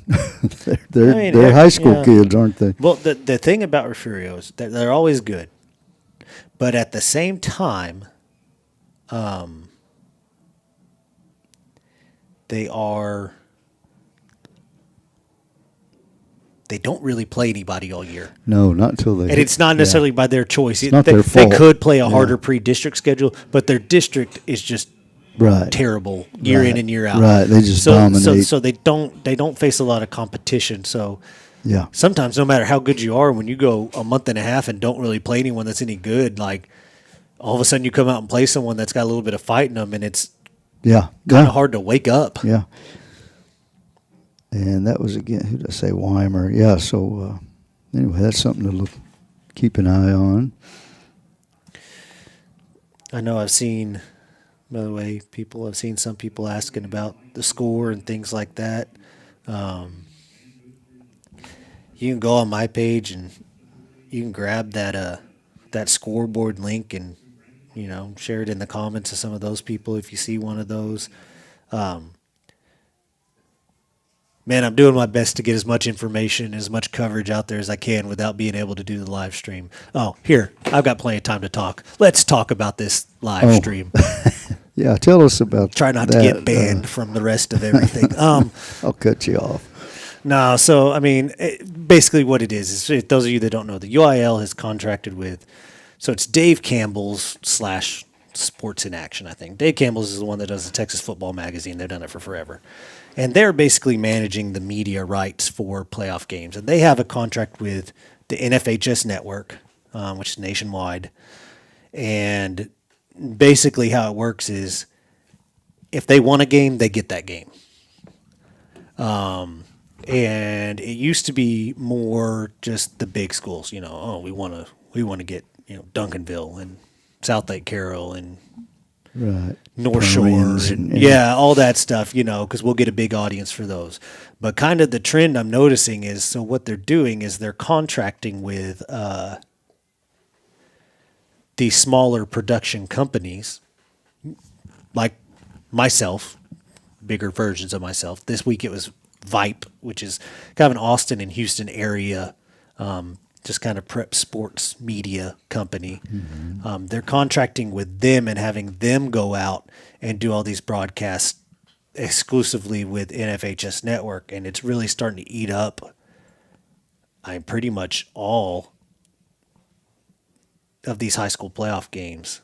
And I have a problem with it because I don't think that's the spirit of the game. Right.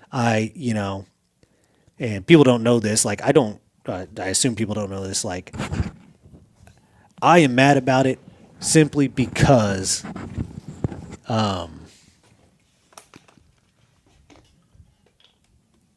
it hurts small communities. It puts these playoff games, because these playoff games get far away. I mean, this one 2 hours away, everyone can't make this game, and we all know that. And it basically puts people in a small community in the position where they either have to somehow find a way to travel, or they have to pay a subscription fee to go watch, their community, their school's team play. And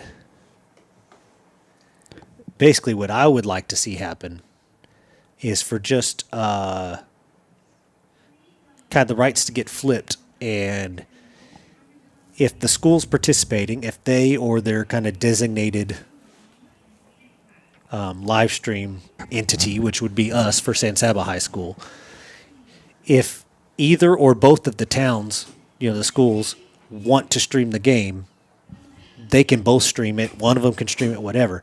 And then they kind of get the right of first refusal. And if no one from either school wants to do it or can do it or anything like that, then NFHS is allowed to step in with one of their production companies and put it out there for everyone to see. I just think that would be a much more fair thing to the communities.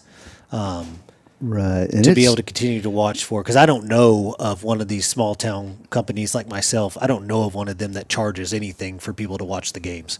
No. It's like they're all free for the community, and sponsors in the community, just like ours, do a great job of coming together and supporting that, that broadcast, so that everyone has that opportunity. And when that gets taken away for the most important games of the year, I don't think that's what's best for the kids and what's best for the sport. I think it's similar to the NIL and all that stuff in college ball. It's, kind of taken away from what the spirit of the game is and what makes the game great.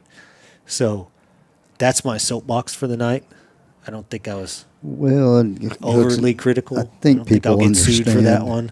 No, and I think everybody knows, but you don't make money off of this. We're sitting up here doing the audio. The playoffs. That's could just as easily be doing the video. No, and that is the thing. Like the playoffs. Yeah, I'm not making money off of whether I get to do the live stream or not. Right. It's not about money at all If you with stay us. up to date with the things that I post and everything. I mean, I was looking for sponsors to help pay for the fee that I was going to have to pay to do the live stream. Like, it is not a money making prospect for me, but I think it's important. It's really the only reason I took over this business in the first place.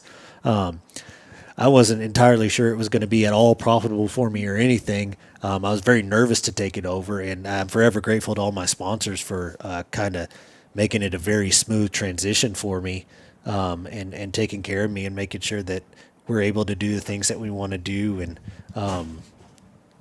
not struggle and hurt for money. But Well, it's like it. I took it over because I thought it was important. I thought someone needed to do it, and honestly, there didn't seem to be a lot of other options out there that were really, wanting to put in the effort and the time to do it. So, Yeah. I just kind of went for it, and it's been a blessing so far, and I've enjoyed it tremendously. Here's my, if I were not here, I might be here anyway, but to watch the game. But if I were at home, I wouldn't subscribe to an outside source. And we talked about this at school. I'm not sure how all that works, but typically what I do is I buy that subscription, and about 2 years later, I realize I'm still paying for whatever the monthly charge is. Well, and I've had a couple of people mention to me, well, why don't you just contract with NFHS, and that way you get to do it. And I would love to get to do it, but that kind of goes against my entire point. Because if I partner with NFHS, guess what? You have to pay the subscription. That's my entire point. Is it's just a principle of the thing. It's like, that is my principles. I don't think you should have to pay. Now, the state championship games being televised, on live actual TV Right. and everything, I think that's awesome. That's cool. that's Those kids different, deserve all that. They get high production. They get production value. I can't even dream of doing out of that. They get all the replays and everything. I mean, they get stuff that there's no way I can do. And that's great. That's awesome. If you make it all that way that you get televised like that. But yeah, let me roll through my sponsors again. I'm going to do the whole shebang here while we're at halftime, looking for things to talk about.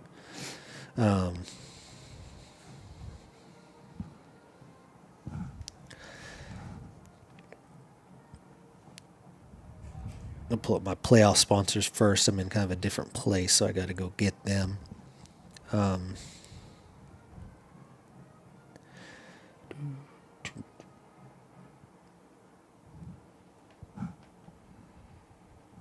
There we are.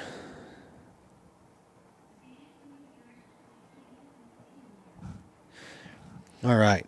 So our playoff sponsors first, we had A&B Landscape hop on with us. They provide service for all your outdoor projects. From masonry to landscape, we can get the job done. Local or travel, give us a call, 325-205-1864.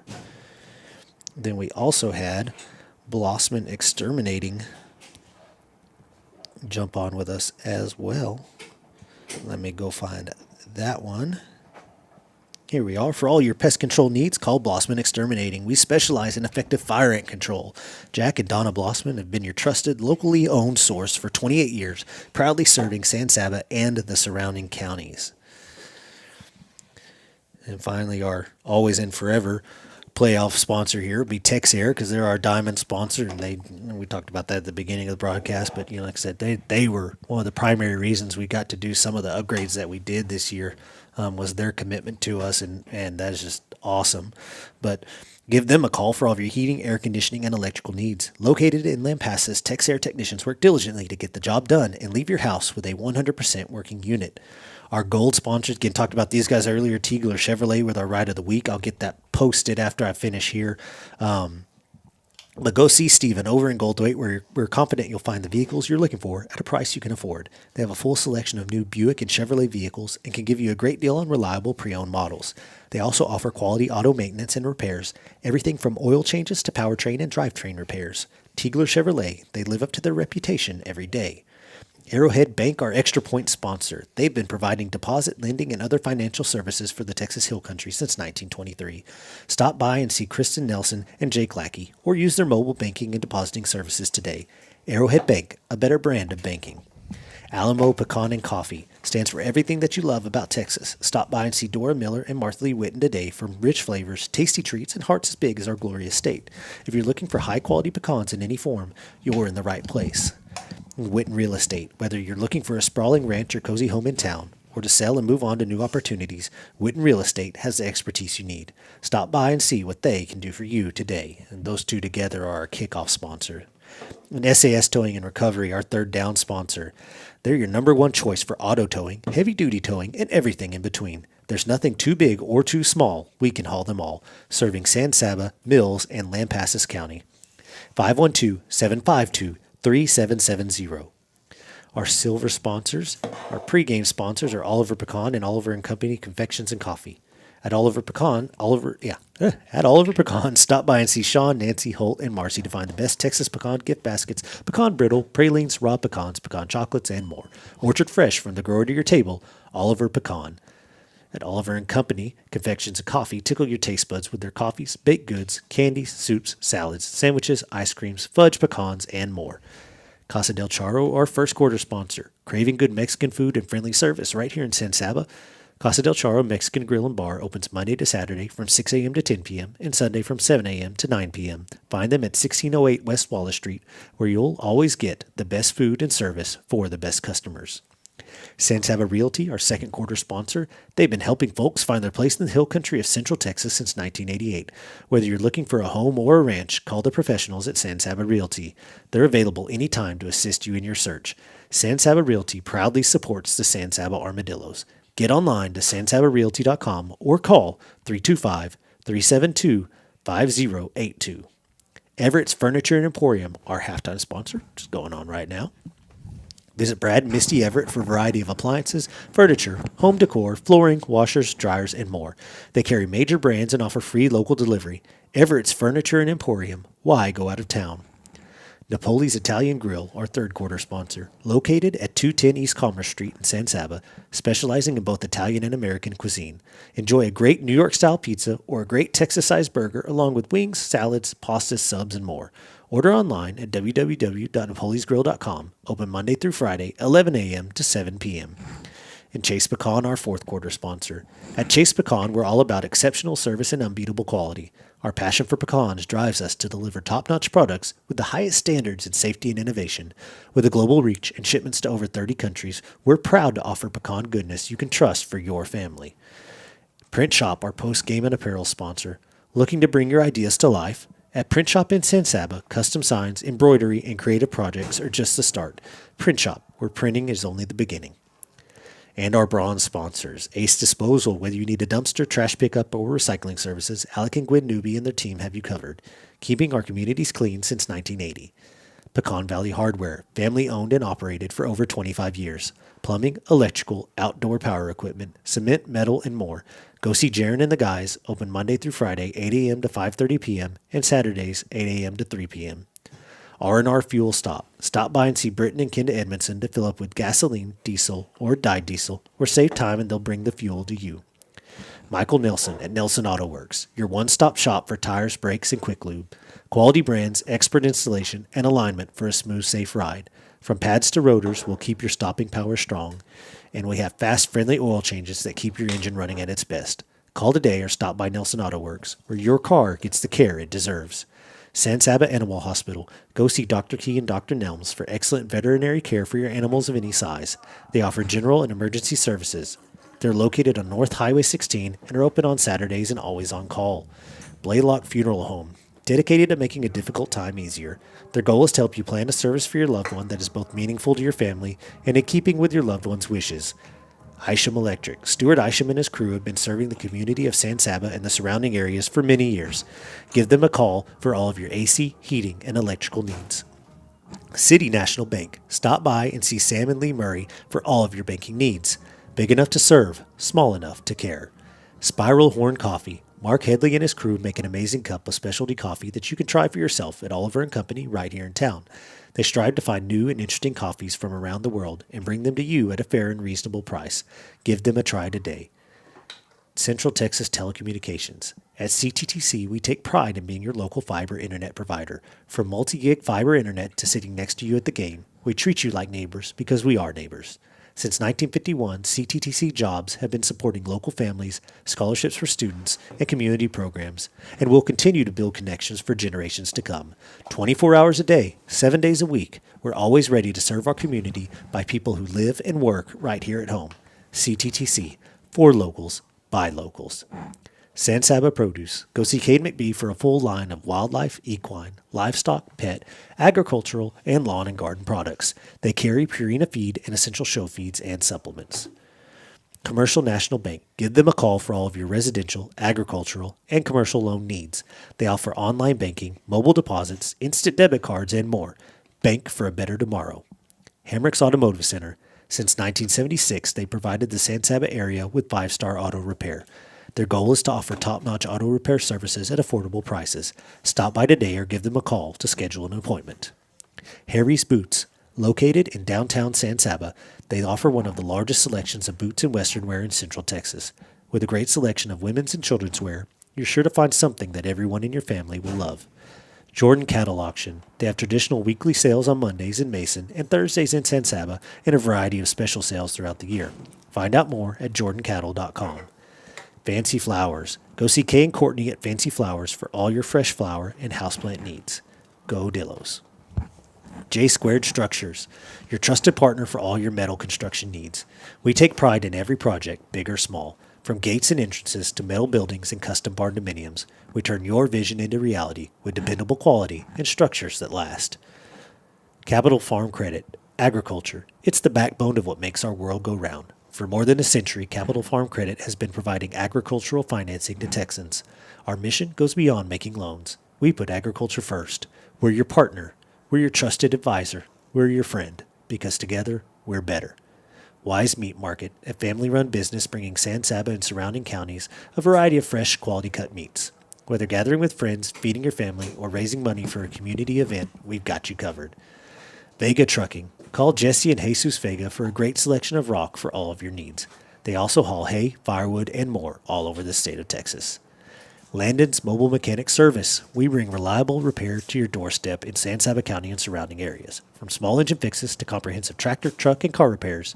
If it has an engine, we can fix it.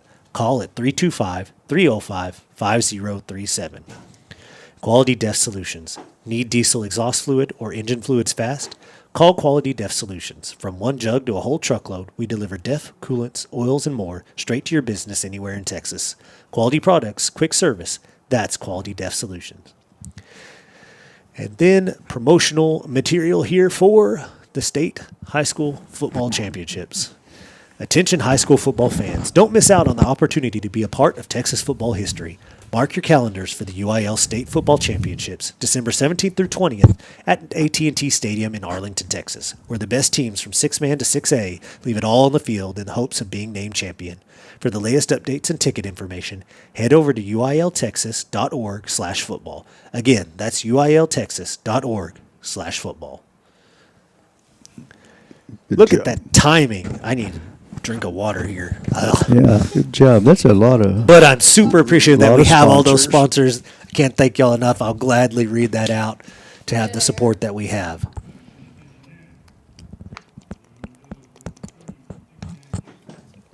Yeah, Dillos are set to receive the kickoff, going from, I guess, left to right. If you were in the home stands. Yep.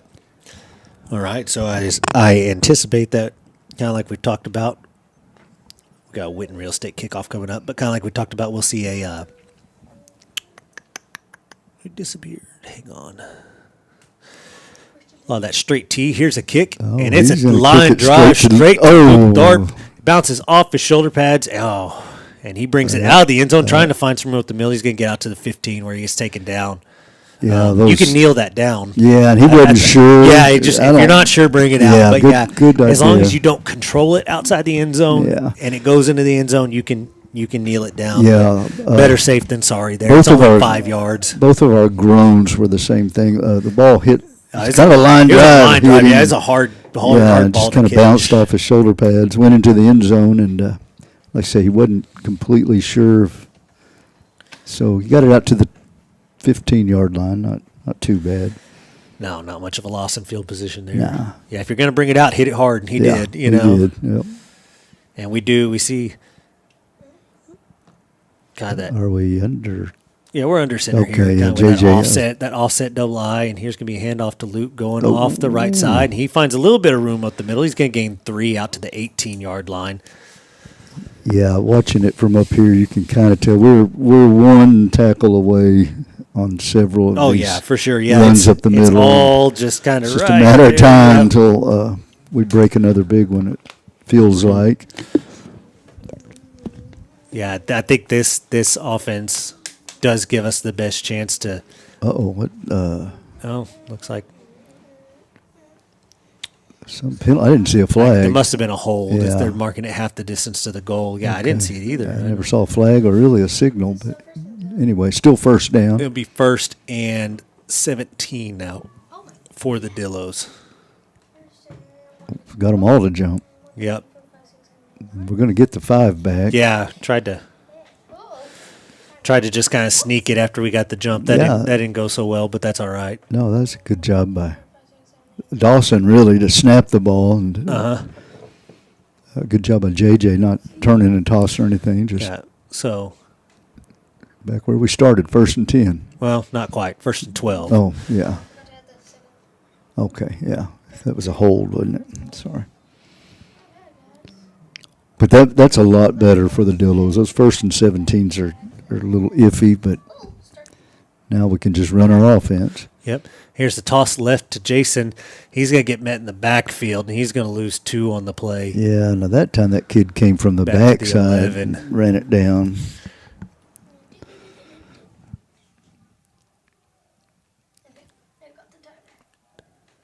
Yeah, that backside block of that defense, it's kind of a slow developer, and if you don't get that block, that sometimes they do that to you.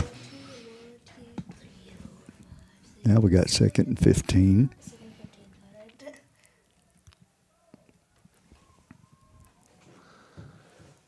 All right, here's snap and the toss, and this is going to be a double pass to Bryant deep down the Dillo sideline. That's going to be incomplete. Well covered by the Cougars. They picked up on that. I thought when they first pitched it, he looked like he had a step, but that kid recovered well. And He did. realized what was happening. Yeah. So it's going to be 3rd and 14 now for the Dillos.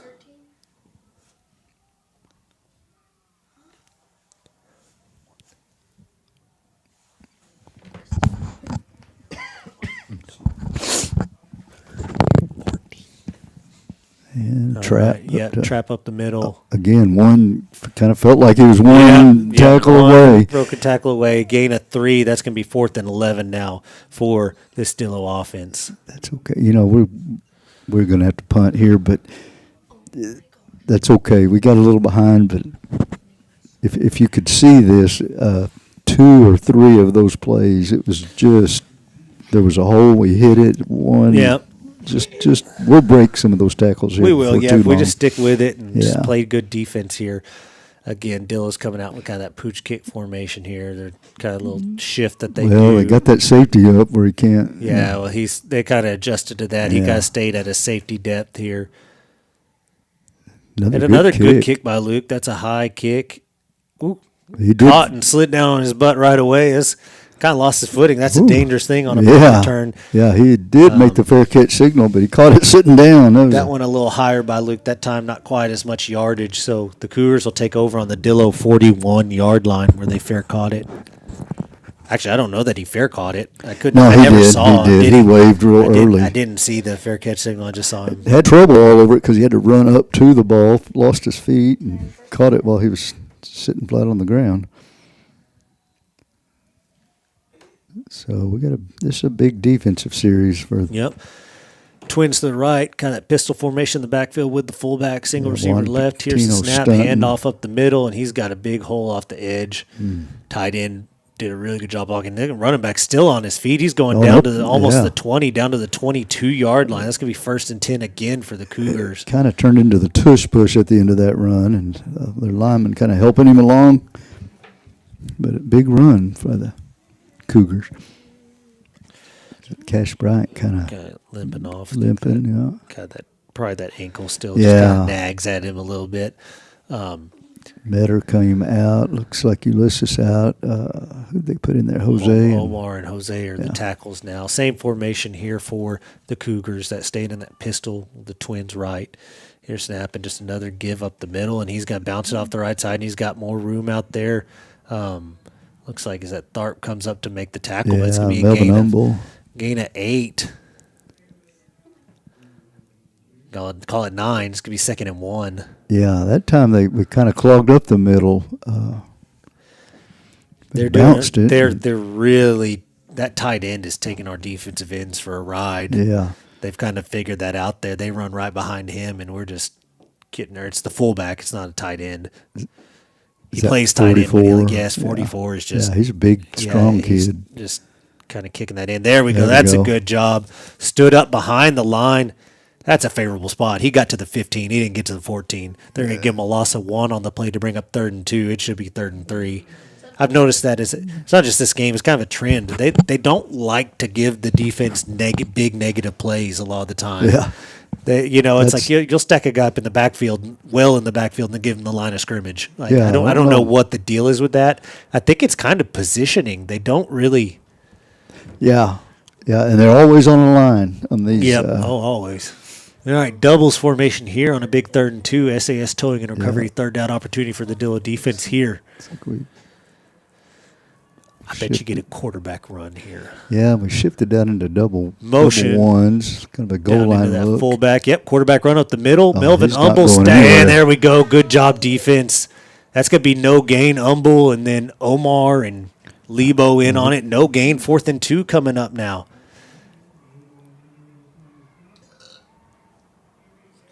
Defense must have heard me say quarterback run. Well, let's see what they're going to do. This is an interesting they call. could. They can obviously kick it from here. They could kick a field goal here, obviously, but they don't look like they're. No. And they keep the offense out there. Yep. Got a tight end right now, a different fullback in there, single receiver to each side, calling in the play. We're in a. Here's a snap. Going to be a quarterback run to the left. Juan Patino trying to get the edge. He does not, and the quarterback runs it all the way down inside the 5 for a 1st down. Coach Gary's. I think he's justified. I think he's right. That was a hold on Juan on the outside. Yeah, he's trying to Juan fight outside and contain, and that guy's just bear hugging him. That's readjust his jersey. And that's a shame. You usually get that call on the point of attack like that. I mean, he's the only guy out there. Well, Coach Gary's. 1st and goal for the offense. Saw what we saw on the 2-yard line. Oh, that's frustrating. It's very unfortunate because one had played it well. Yeah, you call that a hold, then that's probably your ball now. Mm-hmm. You're forcing them in a 4th and 12. Now it's hard for them to kick a field goal from where they're at. But now they're at the 2. So 1st and goal at the 2-yard line. Here's a snap, handoff to the running back up the middle, and he's going to power into the end zone for a touchdown. Omar Landeros tries to meet him at the line, hops on his back, ends up in the end zone. All right, so I have an Arrowhead Bank extra point coming up here. See if the Dills can make a play here. You hate that. We struggled a little and then got them to where we wanted to, and kind of probably a missed call there. Give them a big 1st down. Snap, hold, kick is up, and it's good. So 17-7 the score. Our third quarter sponsor, Napoleon's Italian Grill. 6:10 to go here in this third quarter now. Again, score Cougars 17, Dillos 7.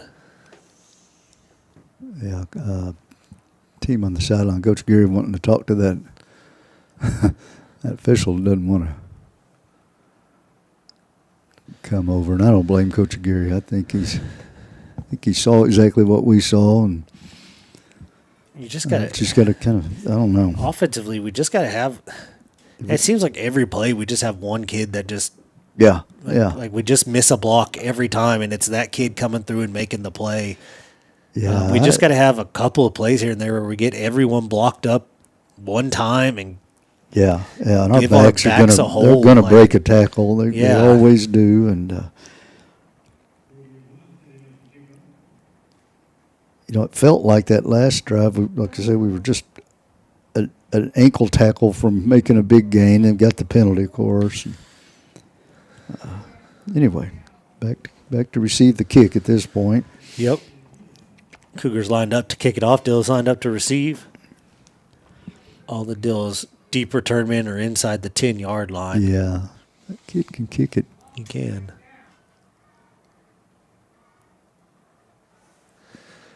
Here's the kick. And it's high and deep down to Aguirre, and he's going to let it go into the end zone. Boy, that Dills will hit- take over after the touchback. That hit the goal line. It did, yeah. Rolled on through. Good strong leg.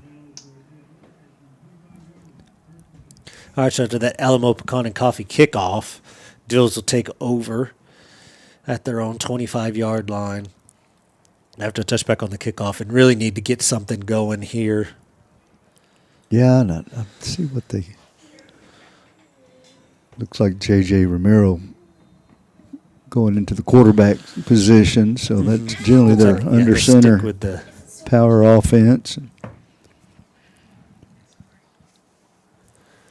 And that's good. There's no need to panic. Plenty of time. they're heavy over here to this Yeah, right side. They're going unbalanced. to toss it to Luke over here. He's working to try and find some space. Just not much there. He's going to get 2 yards on the play to bring up 2nd and 8.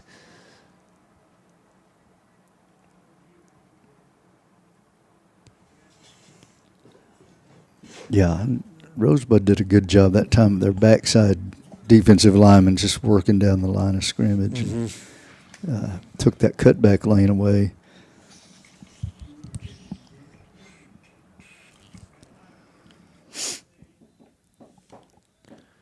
Looks like something bothering Juan over here. He kind of just went down. Looks like he was going to take the play in and then just kind of took a seat. Huh. He's kind of had that negative or nagging foot injury there. It's going to be, looks like they're charging a timeout to the Dillos. Oh, that's. Looks like they're charging a timeout to the Dillos. That doesn't seem. Was he on the field or he was taking the play onto the field? I didn't see what happened. I saw the referee stop and play. Yeah, he just kind of. So did we? I think he's charging the timeout. He's telling Coach Aguirre why. I mean, like it looked like our sideline just told him to just sit down. He was only like 3 yards off the. Was he? Off the field. I mean, I think the referee is saying, and I don't disagree with him, that like you could have just told him to come off the field, not take a seat right there. That is what I think happened there. So That was a weird. well, why is the clock running though? It, All right, know. motion now. That straight T formation. It's gonna be a toss Quick to the pitch kinda outside for thing. Tharp. He's There got you the go. edge there. He's down to the 40 and out of bounds. That's gonna be a first down for the Dillos. 1st and 10 at the 39 is where they're gonna mark him. So good job on the edge. They're getting some blocks. yeah, that's on been that. a That's a little quick pitch. good out play there. for us the last few weeks, and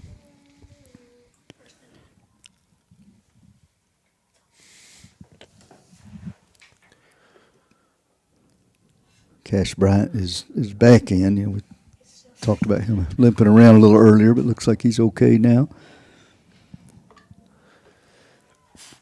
Straight T formation again. Here's a handoff up the middle Oh, to he's Lebo, and gonna he breaks free. Boy, He's down great. inside the 40. So about a 20-yard run down there by Graydon Lebo, who hadn't had many big runs like that. No, he's had some, 3-4 yarders that you want your fullback to have there in the middle. He just got through there so quick. He did, and I think think anybody they're knew so where the ball worried was. about The other Jason two, and yeah. Luke that they just Dillis assumed he didn't have it. So on the ball quick. Dillis up to the ball very quick, ready to go, heavy to the left there, and it's going to be a toss left to Everett. And Oh gosh, that linebacker came. yeah.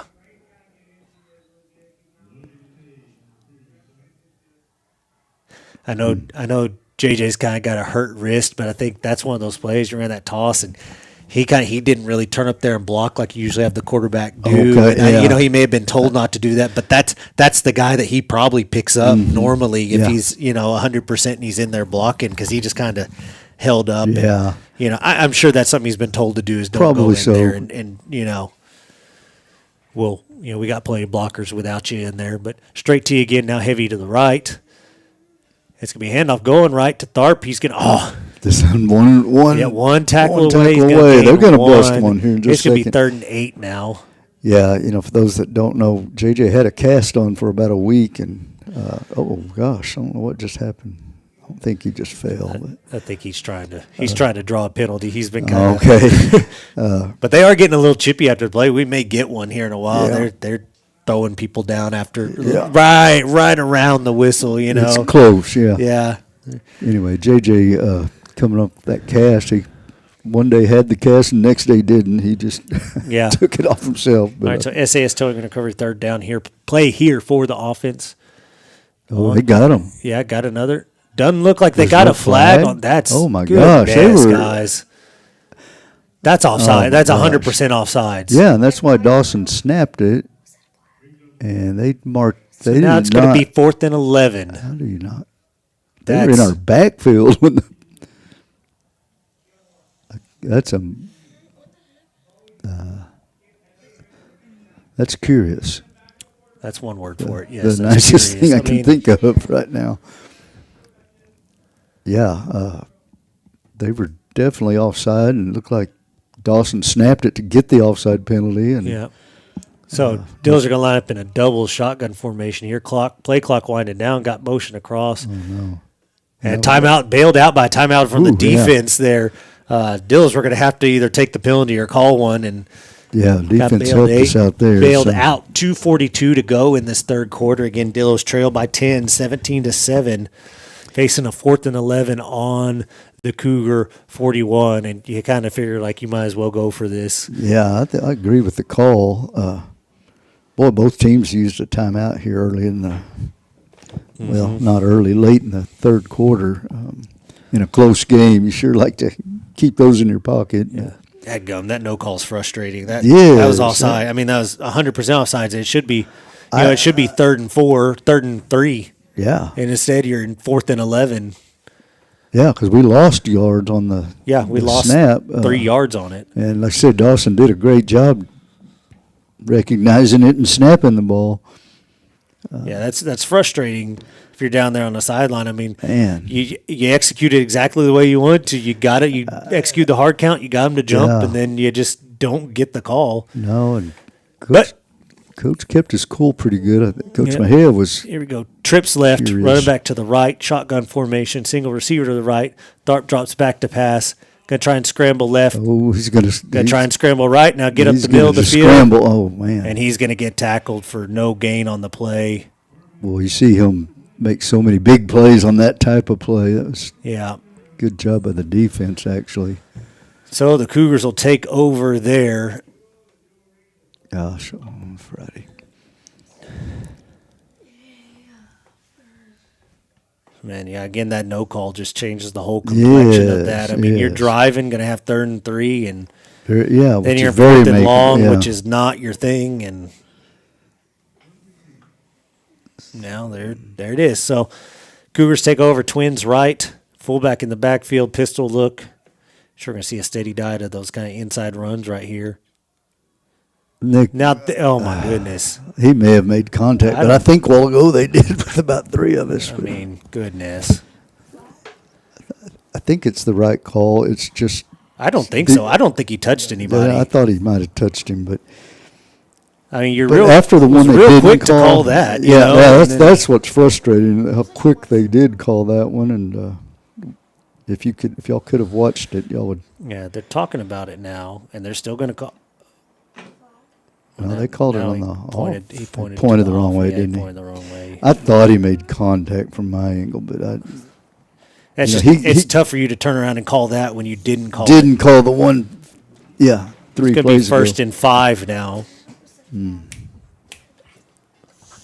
Well, Clayton, he's so quick, and he did get off the ball quick, and got back quick, but apparently made contact. First and 5 now for the Cougars on their own 47.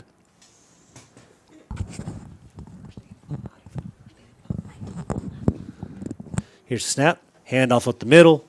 Bounces it off the right edge. Breaks a couple of tackles. Still going. He's all the way down to the Dillo 43-yard line. They've got to get something figured out. They're just getting Yeah, that fullback is coming over, and he's just crushing the defensive end. It almost feels like we'd be better off putting some defensive tackles, some bigger kids at defensive end, and just saying, hold your ground. yeah. Because right now we've got just smaller guys out there, and they're just getting handled. And they kind of Yeah. have their choice of inside or outside. Yeah, I got both the linebackers walked up into the A gap now. Look Same like they're- formation here. and they didn't back out. They're going to play action, drops back to pass. Oh, over the middle. Everett almost knocks it down, but it's completed down to the 21. Dill's defense kind of reeling right now. They got to. Yeah, we did bring both the linebackers were walked up. Lebo came and Jason backed out, and then I didn't see the completion. Apparently they blocked well enough to give him a little time to throw. Dills are just going to have to decide they want it right now. There's kind of a overall feeling of defeat. It looks like. I mean, the body language is bad. Yeah, They got to decide and- that that's a hold. Oh, that looked like a hold out there. Goodness. Bounced off the right edge, down inside the 10-yard line, all the way down to the 7. And the Dillos, just to put it bluntly, the Dillos can't get a call to save their lives here. No, because looked like Melvin kind He of did. got He came dragged back at down. me. You saw Yeah. him get yanked backwards. And again, one of those out just there by himself. He's the only one out there. That's the only people at the point of attack. Yeah. And if you It's- got to see those. Yeah, a lot of times you see them call them from the backside and all that, but yeah, that was right where the play was going, and Melvin was in good position. And, well, another tip ball interception would be a Yes, it would. Here's the good. snap. Handoff up Oh, the middle, trying to bounce to the right side again, and he's going to get tackled down at the 4-yard line. That's good defense there by the Dillos. Didn't see a whole bunch of them on the play. Looked like Everett and Lebo Yeah, I couldn't and see. It was all in the middle of kind of jumbled. Jose there. Vega. in on Second and that. goal from the 4. Omar Landeros checking in for. Time ticking down here in this third quarter. 30 seconds to go. Yeah, and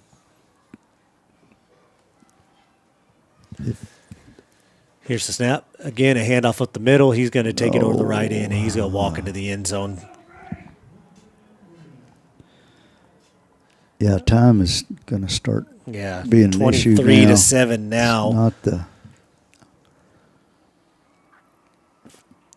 Tills will try to block this Arrowhead Bank extra point here.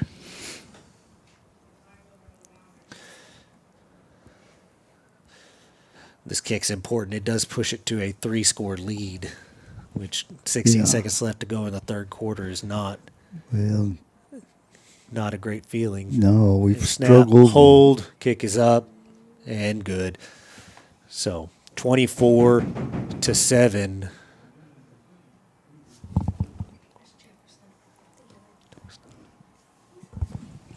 Wow.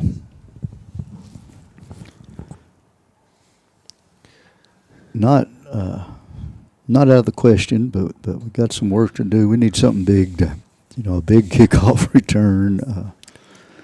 Just a tough situation to be in with No, it is for sure. the offense that we run, but we are capable of scoring from anywhere on the field at any time. We just sure hadn't been able to do it tonight. But I'm kind of like you, Coach. I'm a little bit shocked that they tackle a little bit better than I probably gave them credit for.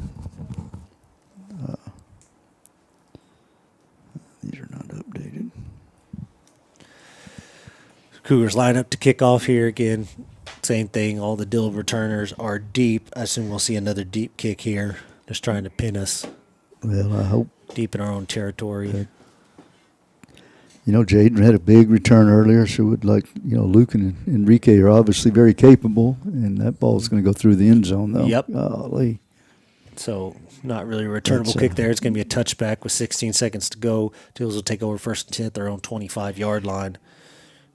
Yeah, there wasn't anything the returners could do there. No, not the way they're lined up. I mean, the only way you can do anything about that is if you line them up on the goal line. Stand in the end zone, yeah. And then you got a chance to catch that one, which I would do right now at this point.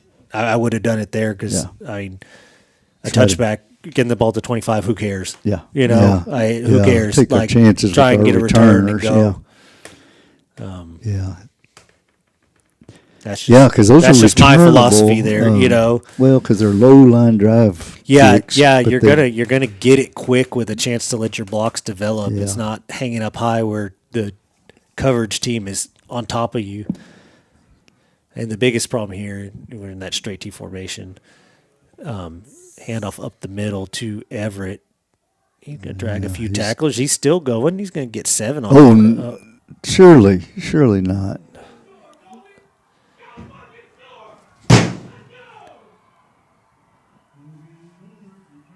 I don't see a flag or a ref I thought.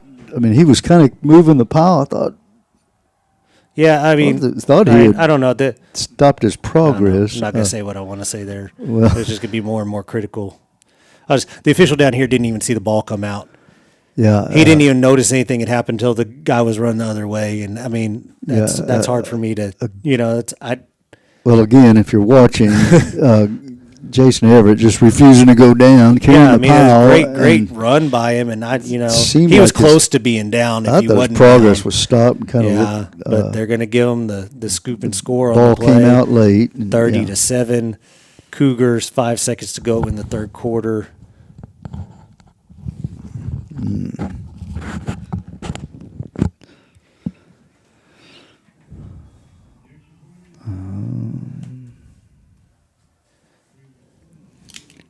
I guess it was good, 31.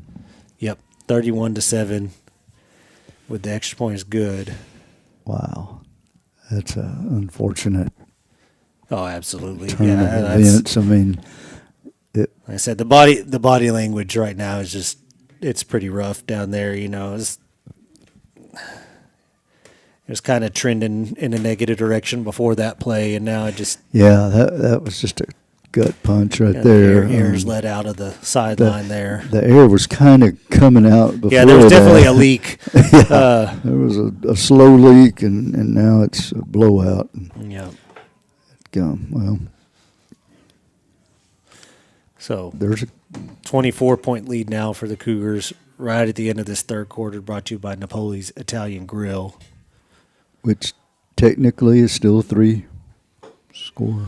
Yes, technically it is. Game. It doesn't. So I mean, doesn't change that. A lot stranger things. Still gotta have 3 happened. 2-point conversions to go along with your touchdowns. But you are right. It's still a 3-touchdown game. Well, we just need to take it one play at a time, one return at a time. Like I said, need to get a return here, and we're not gonna. No, we aren't. It's gonna go into the end zone. Yeah.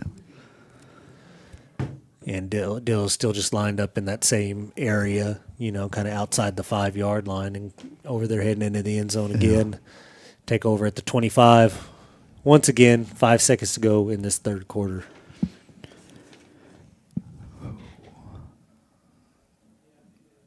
Well, let's see what they come out in. We're got a lot of things pointing the wrong direction for us right now, and this is not what our offense is really built to do. But, no, it's not.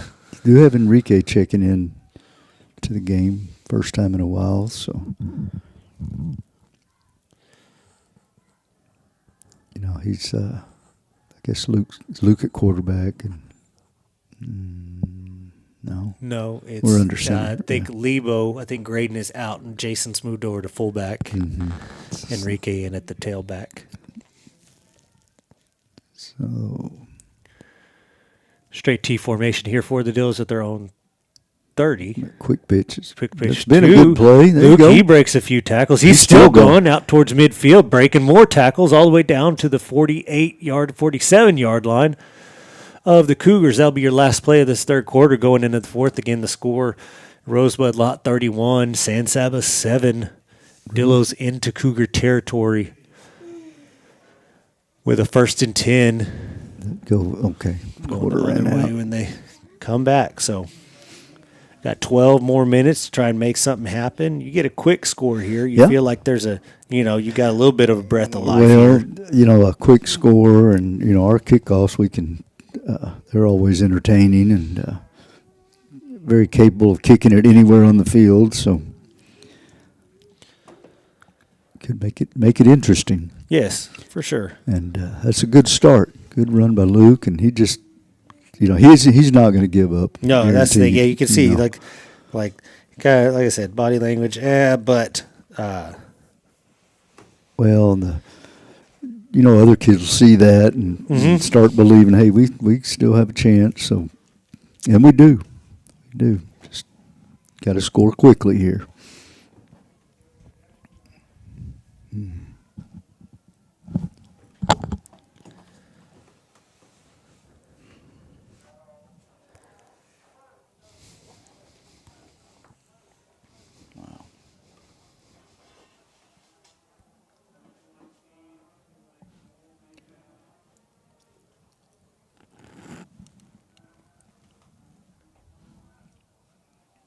Well, we're ready to get started, looks like.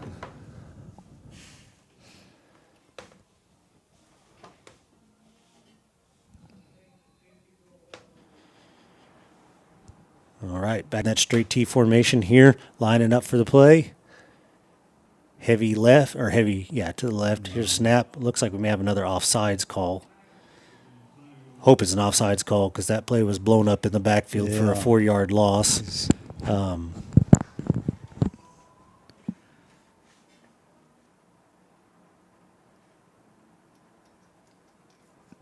And it is offsides on the defense. So good break for the Dillos there because that's a 9-yard swing on that play. Yeah. To keep 1st and 5 instead of 2nd and 14. So 1st and 5 now for the Dillos on the 42.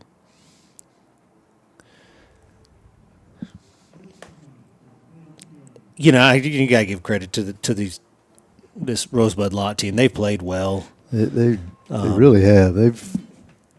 They do some things better than Yeah. I thought they did. Straight T formation here. Another toss Oh, to the he's- right.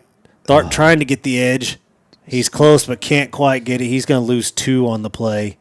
Back to the 44. And that's going to be 2nd and 7 now for the Armadillos. Yeah, film is hard to Oh, it is. pick out the speed, and they're a little bit faster. Yeah, and you Probably you never. There are not a lot of common opponents. Yeah. I said we could go watch Thrall, who wasn't a good team. You could go watch them. I think Thorndale maybe played Thrall, but it's just hard to Yeah, tell. you start Here's a snap handoff up the middle to Everett. And he's going to just fight to get back to the line of scrimmage. Just being gain of nothing on that 3rd and 7 coming up. That was that defensive end, number 44, all the way down the line.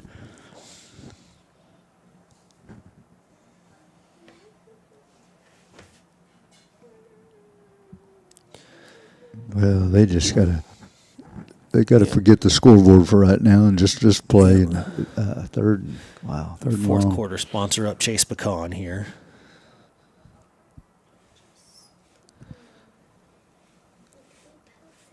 Big 3rd down play. SAS towing and recovery 3rd down. It's a toss left to Mendoza. He gets a little bit of space, but it just closes down quickly. It might Oh, be flag. That might be a face mask or something. Yeah. Kind of in that. I think maybe just a little extra on the tackle. I don't know if that's a 15-yarder. I don't know that I agree with that, but I'll take it at this point. Yeah, I don't. Yeah. It came in right when he got hit. I mean, just It did. really just. He's talking to the. I never saw an official signal, but that's 15 No. yards. So it's either a face mask or just a personal foul, yeah. something. I never saw the signal on it. He didn't make a signal, I don't believe, but. Clock running.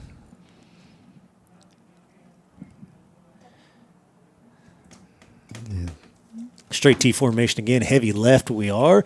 Here's the snap. Toss left to Mendoza again, and he gets up in a hole there. Yeah. Fights forward for, looks like they're going to give him 5 yards, 4 yeah. yards on the play. Be 2nd and 6 now.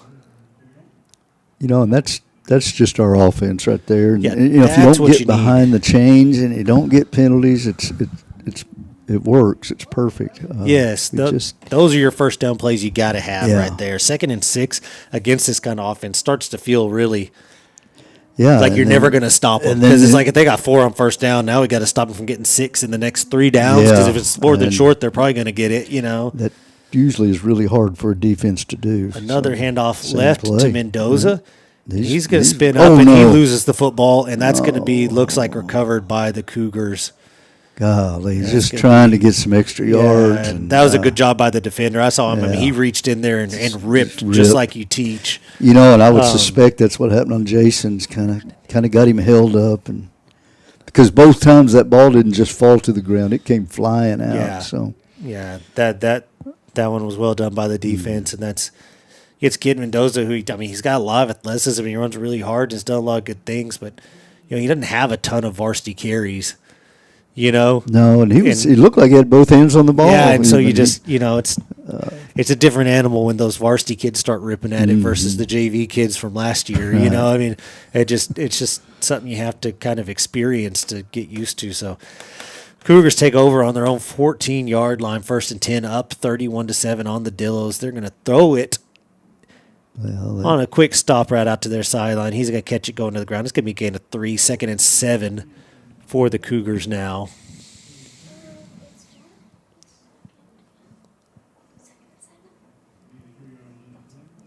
Yeah, they're not in any hurry getting the play, obviously, and I wish they'd put it in the air a couple more times. Maybe we Yeah. make something happen. Yeah, I mean that's an interesting But philosophy there to stand up and throw it right here. There's another run. they're gonna ride up And the we're just middle getting again. kicked out. We're Golly. just getting kicked out on the end there by 44 every time. He's a big old strong kid. Yeah, and that's going to be a first down out to the 29. They're one of the few rosters when I look at them on Max Prep that put down their height and weight, and their linemen are big. And that 44 is a 6 foot, about 220-pound kid. He's made his presence felt tonight. Oh, yeah.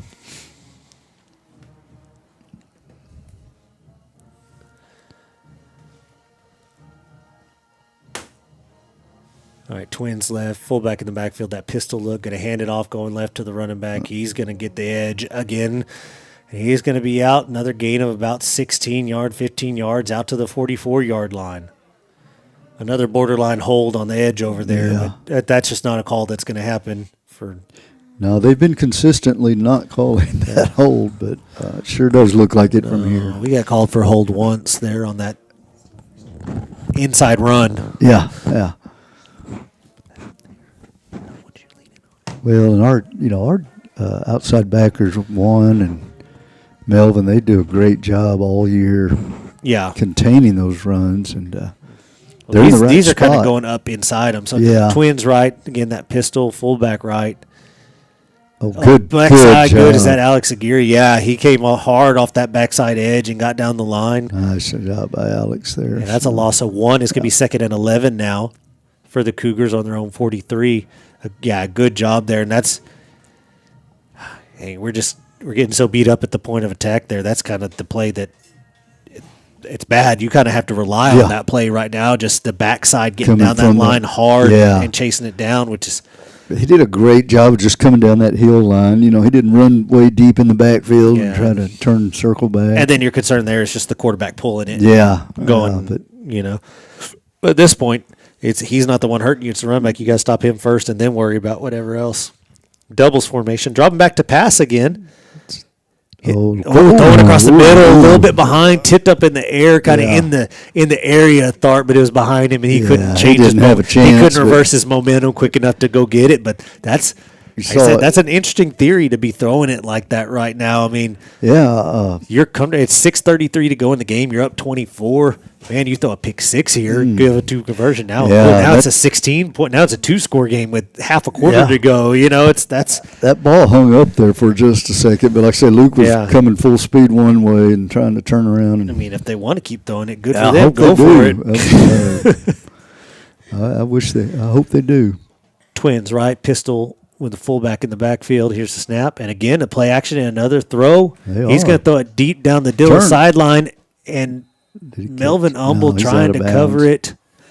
It was a heck of a catch, but it was out of bounds. I didn't ever see an official make a call. He did. Did he? He caught it, but he waved him out of bounds. Okay, I never saw an official say anything. They're all just kind of like, was it the one down the line? Okay, it was a heck of a catch and a good job by Melvin. He got his hands up and did a good job face guarding there and just it was a perfect throw and really a perfect catch, but.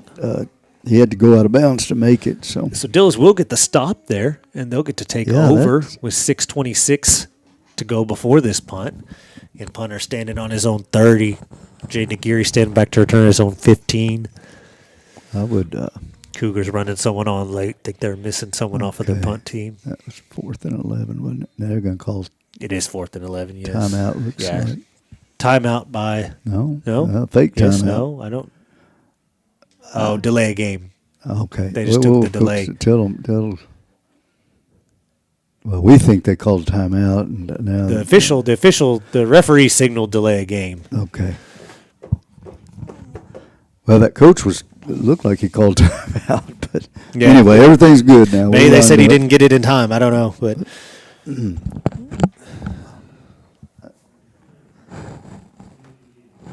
Well, big return here, and who knows? So. Yeah, you got to have a couple of big things happen. Good snap on the punt. Now that's a high, not very wobbly kick. No, it didn't look like it was one of those that was going to take a favorable bounce for the punt team, and it did not. It's going to be down at the 43 of the Dillo. So good field position. Yes.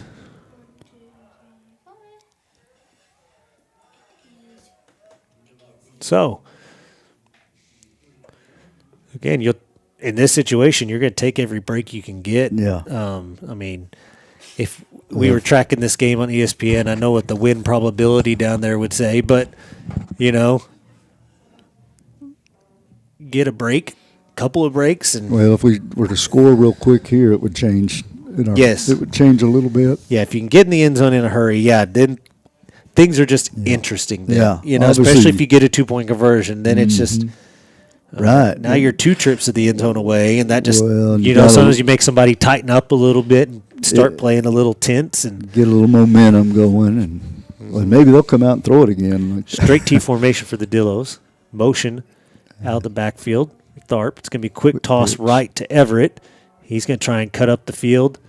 He's going to have a solid run. Again, one of those 4-yard runs. Yeah. Now, that's...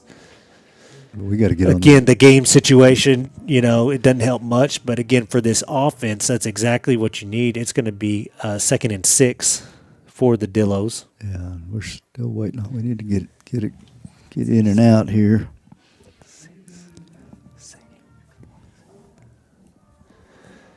Okay. So another straight T formation here for the Dillos. It's about to be a toss coming this way. Handoff. Is wrong. Back to Everett. He's going to cut up the field and get 2. It'll be 3rd and 4 now. 5:27 to go in this fourth quarter, brought to you by Chase Pecan. Yeah, you'd like to see a little more of a sense of urgency here. I mean, I know it can feel like the game's over, but it's not quite there yet. You do, again, you got to have a couple things break your way, but you do have a chance. Trying the hard count. Got to jump. I think we're kind of nervous to snap it now that we didn't get the call last time.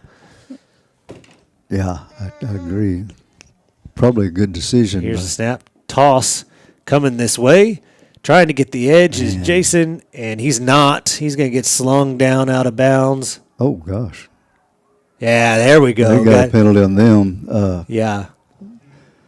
I didn't exactly see it, but Cash got shoved into the official trying to come down the sideline. Well, and then Way after the play. Luke kind of got thrown down and kind of engaged in a he? block, and it's just after the whistle, whether it was particularly violent or not. I don't think it was a punch thrown or anything, but it was way late.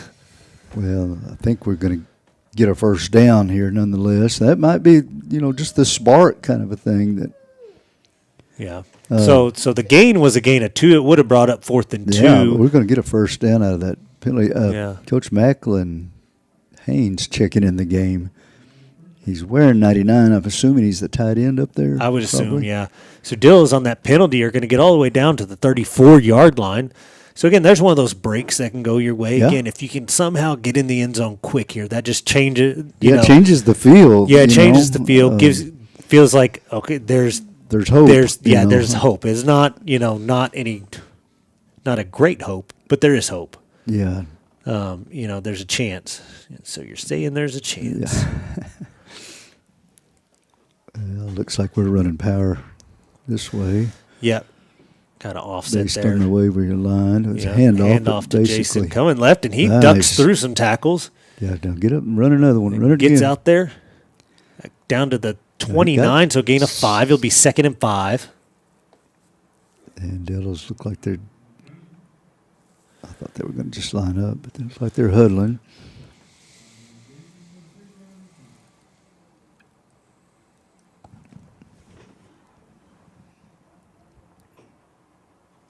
Nope. I thought 54 was just coming to get the play. Lost his towel. Yeah. Got to have that towel. Still in the straight T formation. Dill's on the 29 left hash, going in. So it's going to be a play action of boot right. He does have a receiver out there, and Humble throws a little bit behind him, and it's incomplete.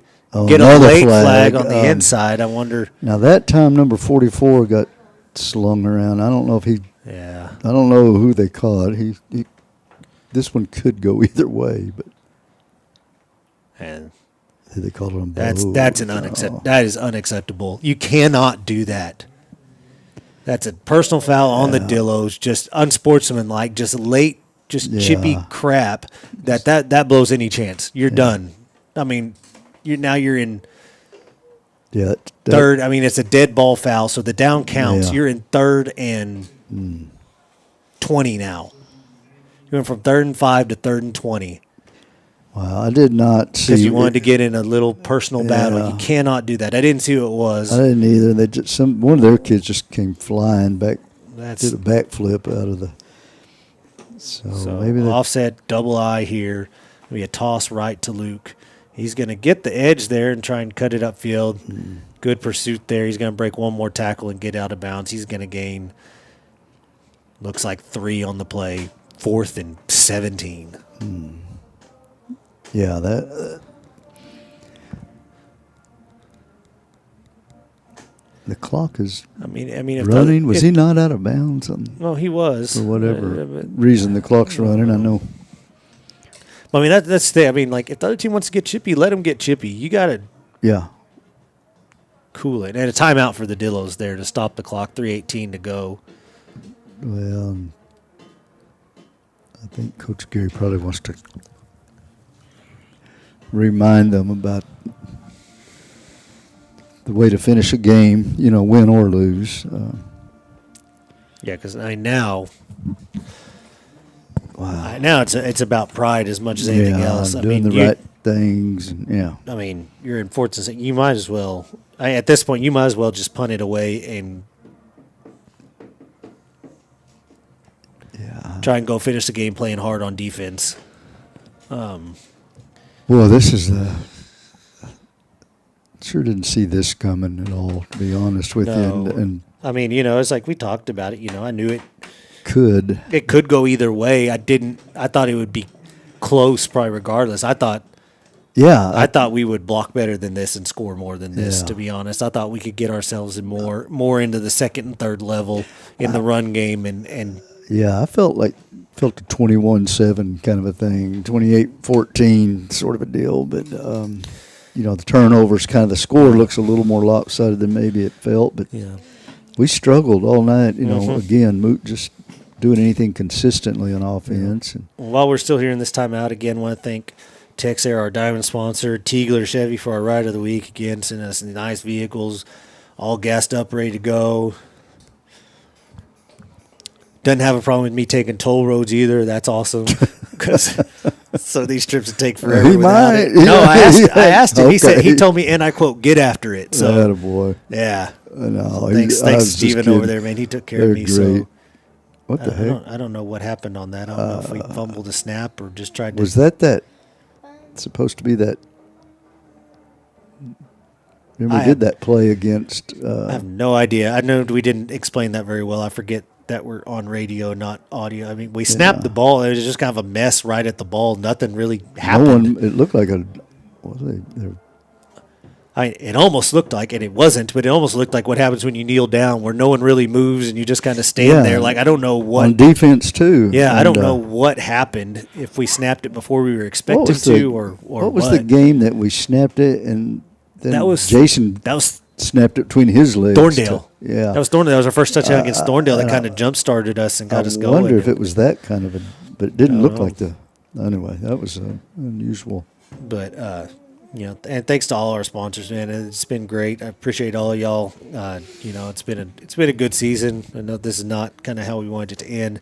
Out here in doubles, Cougars 1st and 10, motioning from left to right, and got a little pop pass to that receiver.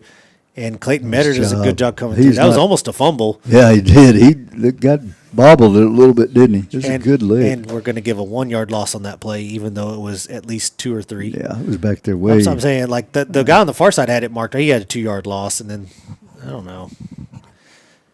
I'm forever going to take issue with the multiple issues with the way balls are spotted nowadays. Shouldn't always be on a line. If it's a big time negative play for the offense, it's a big time negative play. Give the defense credit and mark them back. Yeah, Anyway. it's pretty random. Yeah, pistol formation, twins left, fullback in the backfield. Ball at the 41, 2nd and 11. Here's a snap. Ooh, Oh gosh, Ulysses Nice came through the job, line. Ulysses, but- Alex Aguirre finishing off the tackle there. Clayton Metter was in to slow him down. It's going to be 3rd and 11. And we're going to hit the 2-minute timeout here.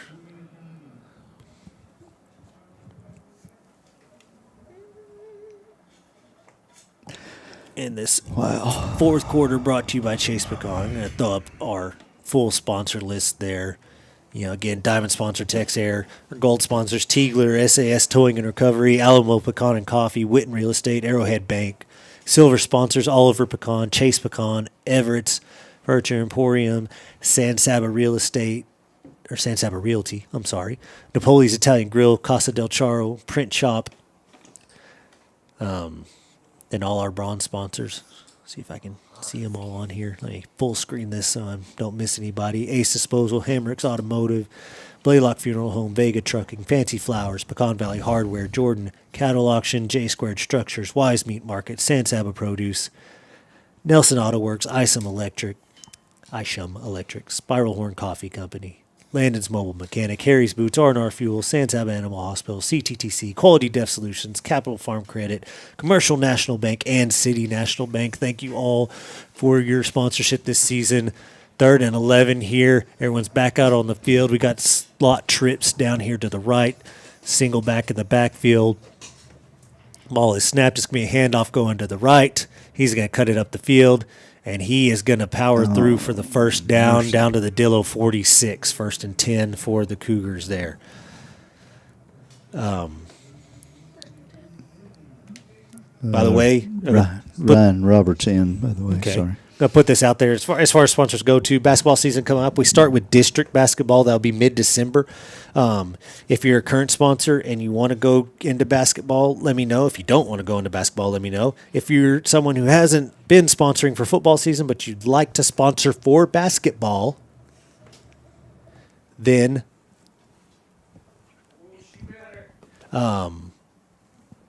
please let me know. Send me a message. Send me a text.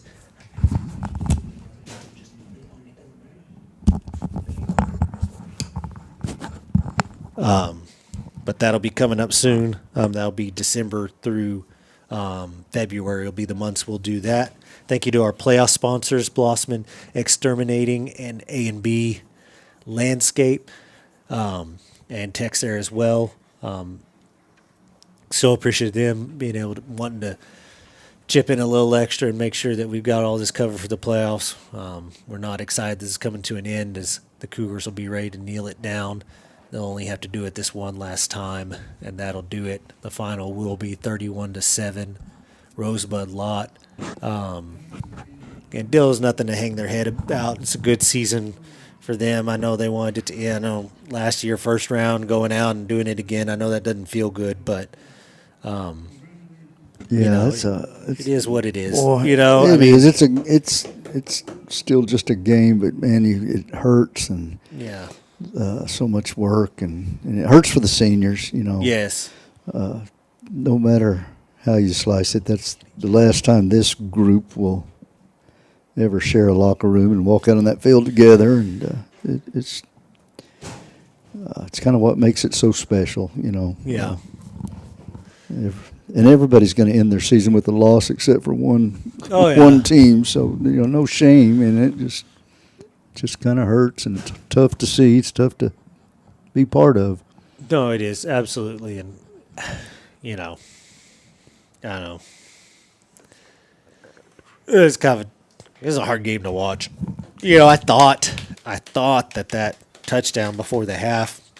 You mentioned that trick play we ran to Luke. It was against Thorndale. It was our first touchdown there, and we had nothing going. And then after that, all of a sudden we started, ripping it off and scored whatever, almost 30 points, if not 30. And then I thought that was going to happen here. Yeah, I thought that was going to be the spark. And we're getting the ball coming out of half, and we're going to come out and we're just going to play power football, and it just didn't materialize. No, because we looked so good doing it right before the half, and.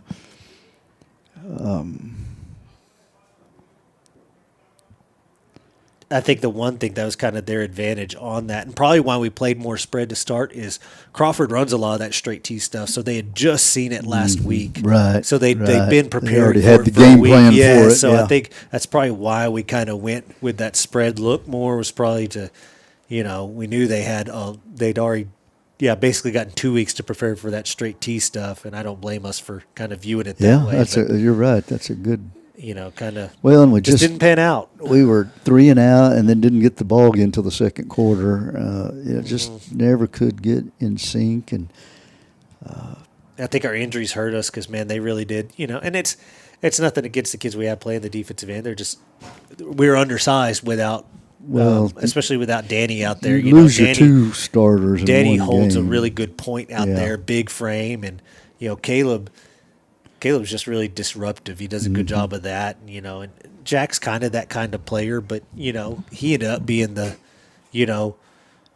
having to kind of play that Danny spot, and trying to hold up against just that point, and that's just a hard thing to ask that size of player to do. He plays really hard. It's just hard to ask that. Of that build, and then he gives everything. And then on the other side, we're playing kids who, out of necessity, who haven't really played that position. We did that a lot. Had to rotate a lot of kids in there tonight. And again, that's not a criticism. Like I said, it's out of necessity. We didn't really have an option there. I do forget. I'll get Print Shop up here. They're our post game sponsor. Well, this is just I know they're disappointed. And you're disappointed and feel bad for the seniors. We do have a big junior class, 20-some odd of them that'll return next year. So, yes, the future's bright. But, for right now, it's just trying to process this loss. And, yep. It's just the finality of that. You feel bad. You feel bad for like Man. Colton. It's like he really didn't get to play the second half of the season really at all, and he didn't play much tonight either. He got out there some, but no, really, he was cleared to play, but probably wasn't recommended to play much. Might just not felt good enough. Might have really been just bothering him too much to really get out there and do what he needed to do. So, and man, there's just. It just moves so. It's just the way it is in high school. Tomorrow some of these guys will go to basketball practice, or maybe, or if not tomorrow, Monday, and it's just this one kind of stings a little, and it will for a few days, and Yep. Golly. Well, guess on that note, I don't think there's a lot more to say. No, Coach Judy, thank you again. I thank appreciate you. you letting me tag along with you. You did a great job. You've done Thanks a for great coming. job, and y'all support Coach Judy and his program, and basketball tried. season. I tried to talk. I tried to talk by myself for one game in Katy, and I don't care to do Well, that. you So do I a appreciate great- you coming along and Well, I don't do helping much, me out. but- No, you do. but you may not feel like it, but I like doing it. I like watching football and sitting up here talking. That's Yeah. a heck of a deal. But man, I sure thought we'd do it at least one more week, and yeah, me too. But that's why you got to come out in the field and do it. well, we'll roll out the basketballs. I know the girls already got it going. They got games in Brady tomorrow against Ozona. So 12:15, I think, is the yeah, start so, time. Yeah, they look good the other night. They fell to Toller in a close game, but they looked good. yeah. So, like I said, we'll start with district basketball. I think the first district game's Mason. So I think we go I Mason think we go Goldway. Mason Goldway. Yeah. So And then Johnson City Yeah, even. start off with a bang. So we'll be with you then, and until then, I guess go Dillos. Ooh, Delos.